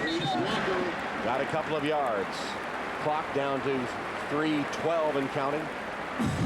You know, talk about the attention to detail. Remember, we were talking to Charlie Weiss yesterday about what do you do if you score at the end of the game? Do you go for 2 to win it? Do you kick the extra point to set it in overtime? Without wasting 1 second, he's going to kick the extra point, go to overtime. He's hoping to get that chance. 3 straight games for Darius Walker, over 100 yards.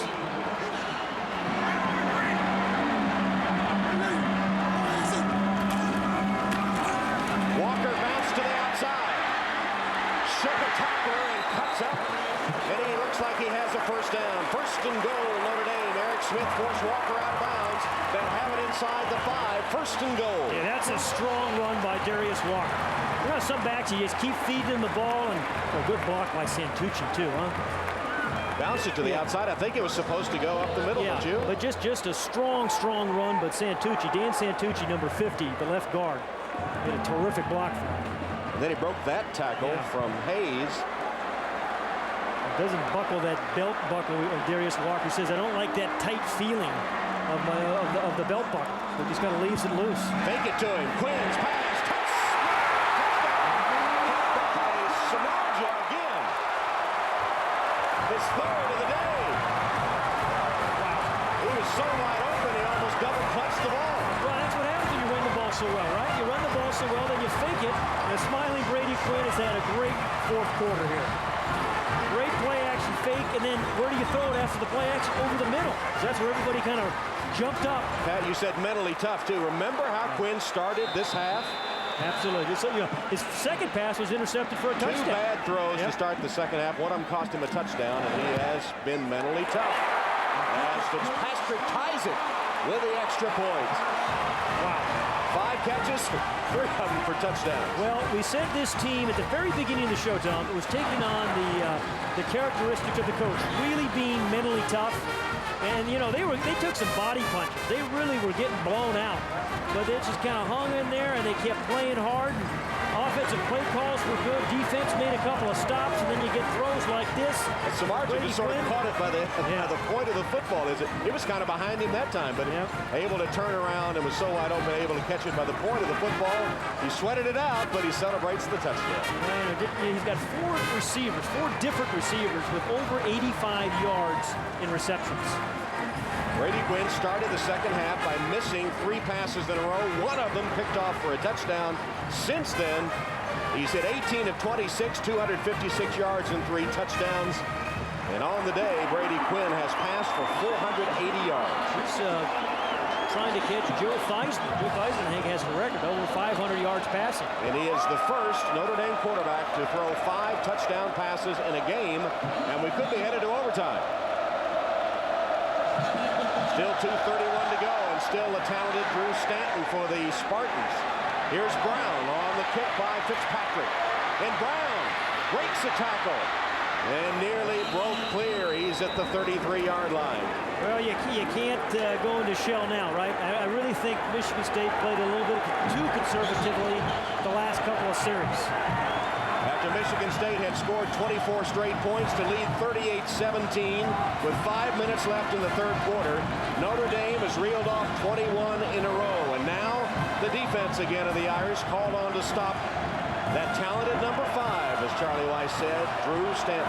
Look at the numbers he has. And if you're John L. Smith, you say, hey, a field goal wins it, but you don't know enough about your field goal kickers. Only attempted 2 all season. Stanton, quarterback draw. And he's got lots of room. Crosses the 40. Mike Richardson covers him there. You know, he doesn't look pretty when he's running. Kind of effective, the old octopus in an elevator. Just somehow he makes some yards. Picks up first downs, keeps the chains moving. Picked up about 8 yards on that run. Ball just across the Michigan State 40. Under 2 minutes. Stanton drills it, caught by Brown. Fumble the football, and the Irish recover. Corey Mays falls on it for Notre Dame. Tom Zivakowski knocked it loose, and Corey Mays recovered. We talked about Tom Zivakowski's strong hands, Tom. You were mentioning that earlier. He is always trying to strip a ball carrier or a receiver of the ball. Gets that left hand in there and just strips it out. Has a boxer's hands. And Corey Mays falls on it for the Irish. 4th turnover of the day for Michigan State. Now 1:41 remaining. 2 timeouts for the Irish. They have the ball at their own 45-yard line. They've scored 21 straight.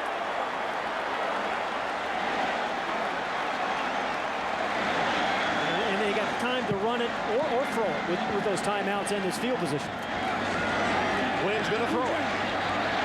And he does underneath to Samardzija. A short gain on the play, just shy of midfield. David Heron, a sure tackle for the Spartans. See, the Spartans have not really put much pressure on them with their front four, but when they blitz people, safeties and linebackers, that's when they've gotten after Brady Quinn. Fitzpatrick, number 19, hoping to get a chance to kick a field goal to win it. Right now, he's got a ways to go.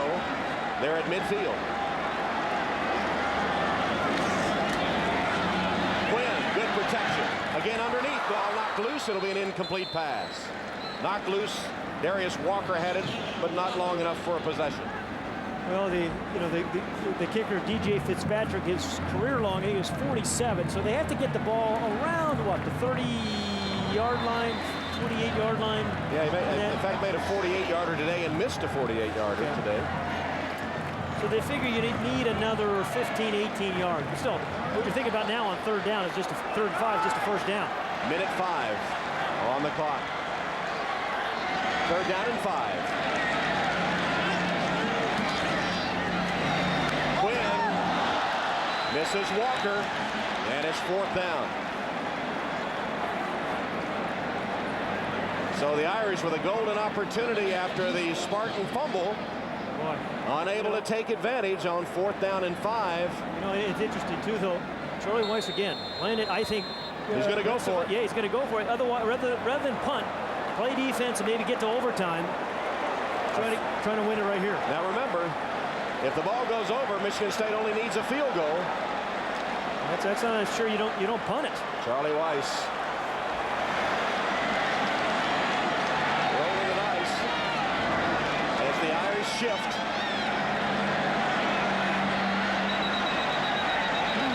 And delay of game. Yeah, they're just trying to draw them offside with the shift. 5 yards. The down remains 4th. And now Fitzpatrick will come out to punt. See, Michigan State still has 3 timeouts remaining. So they're going to have plenty of time. A minute to make something happen.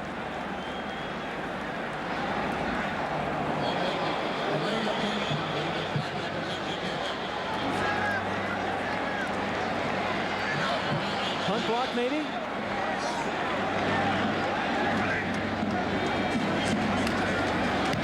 Fitzpatrick sends it to Brown, backs up and let it go over his head, then takes it on the bounce and is twisted down the 4-yard line. Bad play by Kyle Brown as Lambert covered it. He lost a yard on the return after Fitzpatrick's punt sailed 50 yards. Well, bad decision. First of all, I should have caught it. Yeah. And then after he decided not to catch it, get away from it. Right.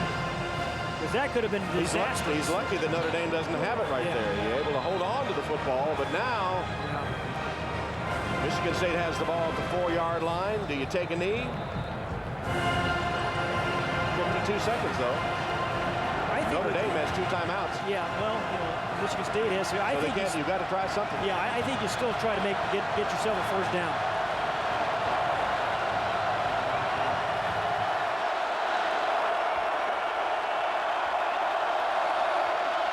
Hand it off to Teague. Thrown back. Derek Landry, number 66. Boy, was he in there quickly. He's the guy that's played very well the first 2 weeks and incredibly quick off the ball. And the Irish use one of their timeouts. They'll have one left. Smart play. 47 seconds. Look how quick number 66 is. Just has a great angle, kind of keeps churning. That wasn't too far from a safety, you know. Teague was able to fall forward for a yard or so, but lost 3 on the play. I'll tell you one thing, if they don't get themselves a first down, their punter's going to have some issues. I mean, Michigan State, after scoring that 24 straight, have been held scoreless their last 4 possessions. And let's take a look at our Chevrolet players of the game. 2 quarterbacks. We highlighted them at the start of the game, and wow, fireworks today from those 2.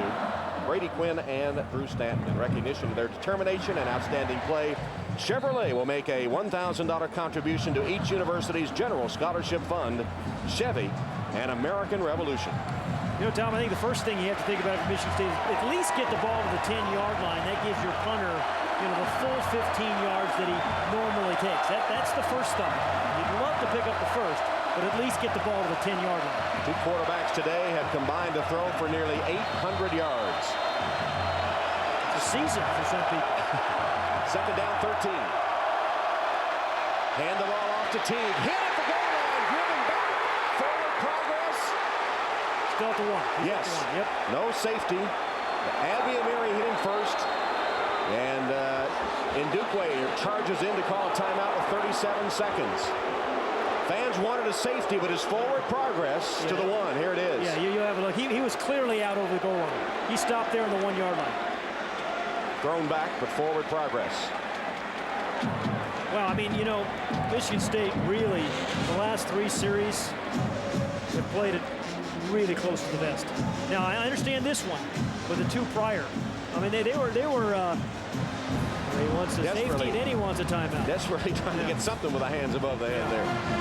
Safety and then timeout. Well, a precarious spot here for the Spartans on 3rd down. Notre Dame is out of timeouts, but 40 seconds remain.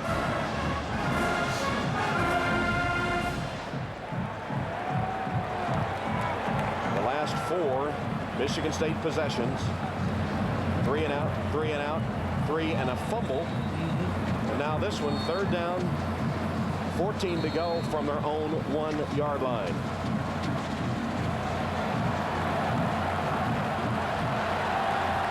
A safe heave, heave down the sideline that maybe get a catch, maybe get a pass interference. Stops the clock, though. Well, So the crowd. Quarterback sneak. Stanton just pounds it straight ahead. We'll see when the ball is marked ready for play. That's when the play clock will start. We'll take a penalty, right? It's only half the distance to the goal line. They'll run the clock out. 19 seconds remaining. And now, just now, the play clock started, so they don't have to run a play. Yep, that's it.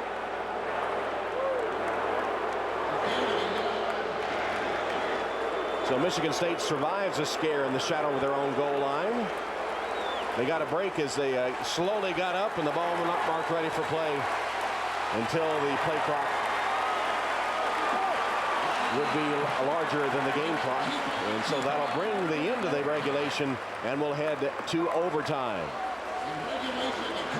All the momentum in Notre Dame's favor, but don't discount that man, Drew Stanton. Brady Quinn has had the kind of day that no Notre Dame quarterback has ever had. 5 touchdown passes as we head to overtime. Yeah, we talked about how tough he is physically, sure, and then mentally. He was throwing some bad balls, but when his team really needed to respond, he did. And that guy, Drew Stanton, had a phenomenal game as well.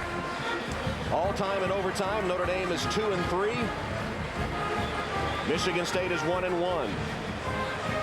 Michigan State lost to Michigan in overtime last year. Notre Dame hasn't played overtime since 2003 when they beat Washington State here. Well, you win the coin toss and you defer, right? Correct. Yeah. So you know what you have to do. Exactly. Michigan State was they had a triple overtime loss last year to Michigan. Yeah, that was the one we mentioned, that Michigan loss. It's triple overtime. 45-37 Wolverines in 3 overtimes.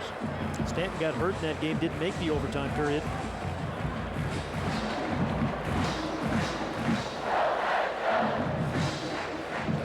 Hoyt, Zibikowski, Quinn, the captains for Notre Dame.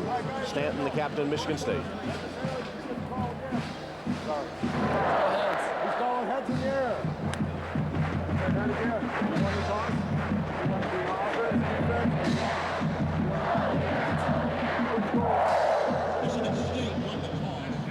So Michigan State wins the toss, and they elect to play defense. You don't actually defer, because then the other team can choose defense. Right. Michigan State won the toss and will play defense. Notre Dame has chosen to play at the north end. They injured their fans, their student body. So the Irish will have the ball first in overtime. The overtime coming up right after these messages.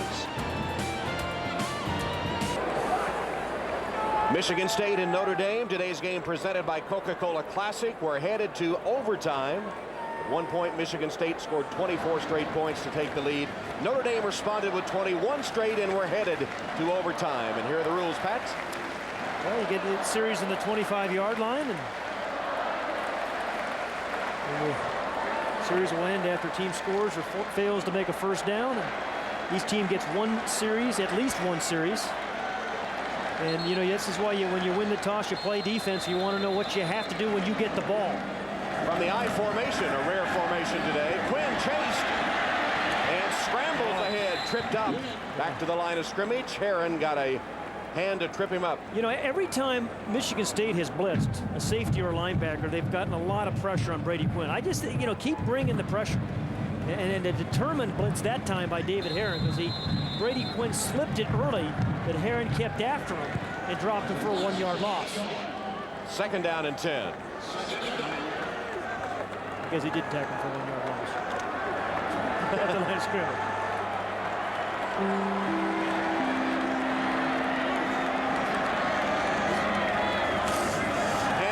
Walker, no, fake to him. Quinn still has it, ducks under the rush, heaves it out of the end zone. I tell you, Brady Quinn is one strong dude. I mean, you think about him as a quarterback, but at that time he broke the tackle of Clifton Ryan, who's 302 pounds. Just kind of keeps battling and makes another great play. I mean, it's an incomplete pass, but that avoids a sack, avoids a 10-yard loss. So now it's third down. Third down and 10. Actually, third down and 10 and a half if you want to be precise. Thank you. Appreciate that. But again, if I'm Michigan State, I'm bringing some pressure. The front four have not been able to get there on their own generally. So it's these guys in here that have been causing problems. Run the shotgun. Brady Quinn. Plenty of protection this time. Going for the end zone. Jump ball. Throw ball. Incomplete. Good defense that time by the Spartans from Demond Williams. So fourth down. Well, they gave him a chance, and you go to your hot hand. What, he's caught 10 balls today? 8 balls, excuse me, 176 yards. The ball looked like he pushed off. Yeah, he did. Yeah, it looked like he pushed off. And Williams did a smart thing looking back for the football. Fitzpatrick then to attempt a field goal. A 43-yard attempt for Fitzpatrick.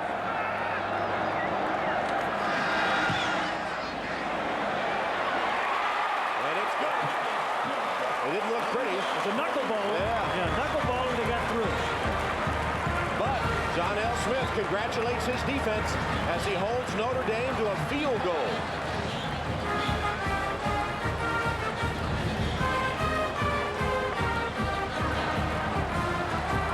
Okay, you know, Michigan State, let Drew Stanton play a little bit, right? Open it up, let him go. And don't be surprised to see a quarterback draw in this mix. He's an awfully good runner, but boy, I tell you, he's managed the entire offense. They come in with 4 wide receivers. A touchdown wins it for Michigan State. Drew Stanton, quarterback draw. Makes a nice run out of it. Like you said, not pretty, but it's a first down inside the 15-yard line. You know, it's interesting that Charlie Weiss thinks of everything, though. When he said, hey, we're going to, you know, when they get the ball, we get the ball, we're going to defend, go down into our end zone, have our crowd, our students be there to make some noise. So this is the loudest part of the stadium.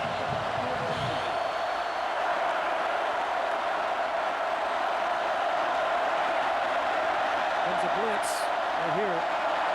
And a false start will be called against Michigan State. There's the crowd, and there's the threat of the blitz. Yeah. Ryan Woods, the guilty party. False start. 89, offense. 5 yards. The down remains first. Yeah, you know, when you're in that silent count situation, it's still not quite as secure as if you can hear one another. And even though you practice it, you know, this is their first game on the road. It's just not quite right. And when he's ready, he hits his pad, tells the center, I'm ready for the ball. Stanton option play, pitches it back. Teague, good stiff arm, Teague for the winning touchdown.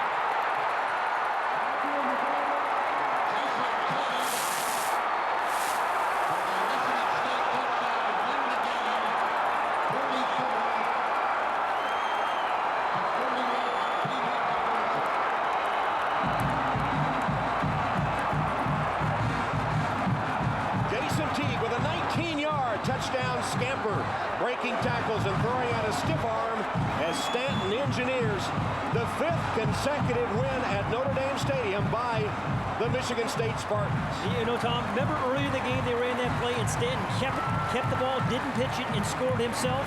This time, he decides to pitch it. And a good decision gets the ball to Teague, who dances into the end zone for the win. I mean, a really good call and good execution on an option play. They scored twice with this play. Once he kept, once he pitched. Zubikowski missed the tackle. Teague gets in. Purdue beat Notre Dame 5 straight times at Notre Dame Stadium from 1954 to 62, and now Michigan State has done it. They have beaten Notre Dame 5 consecutive times, and their 12th victory all time here at Notre Dame Stadium.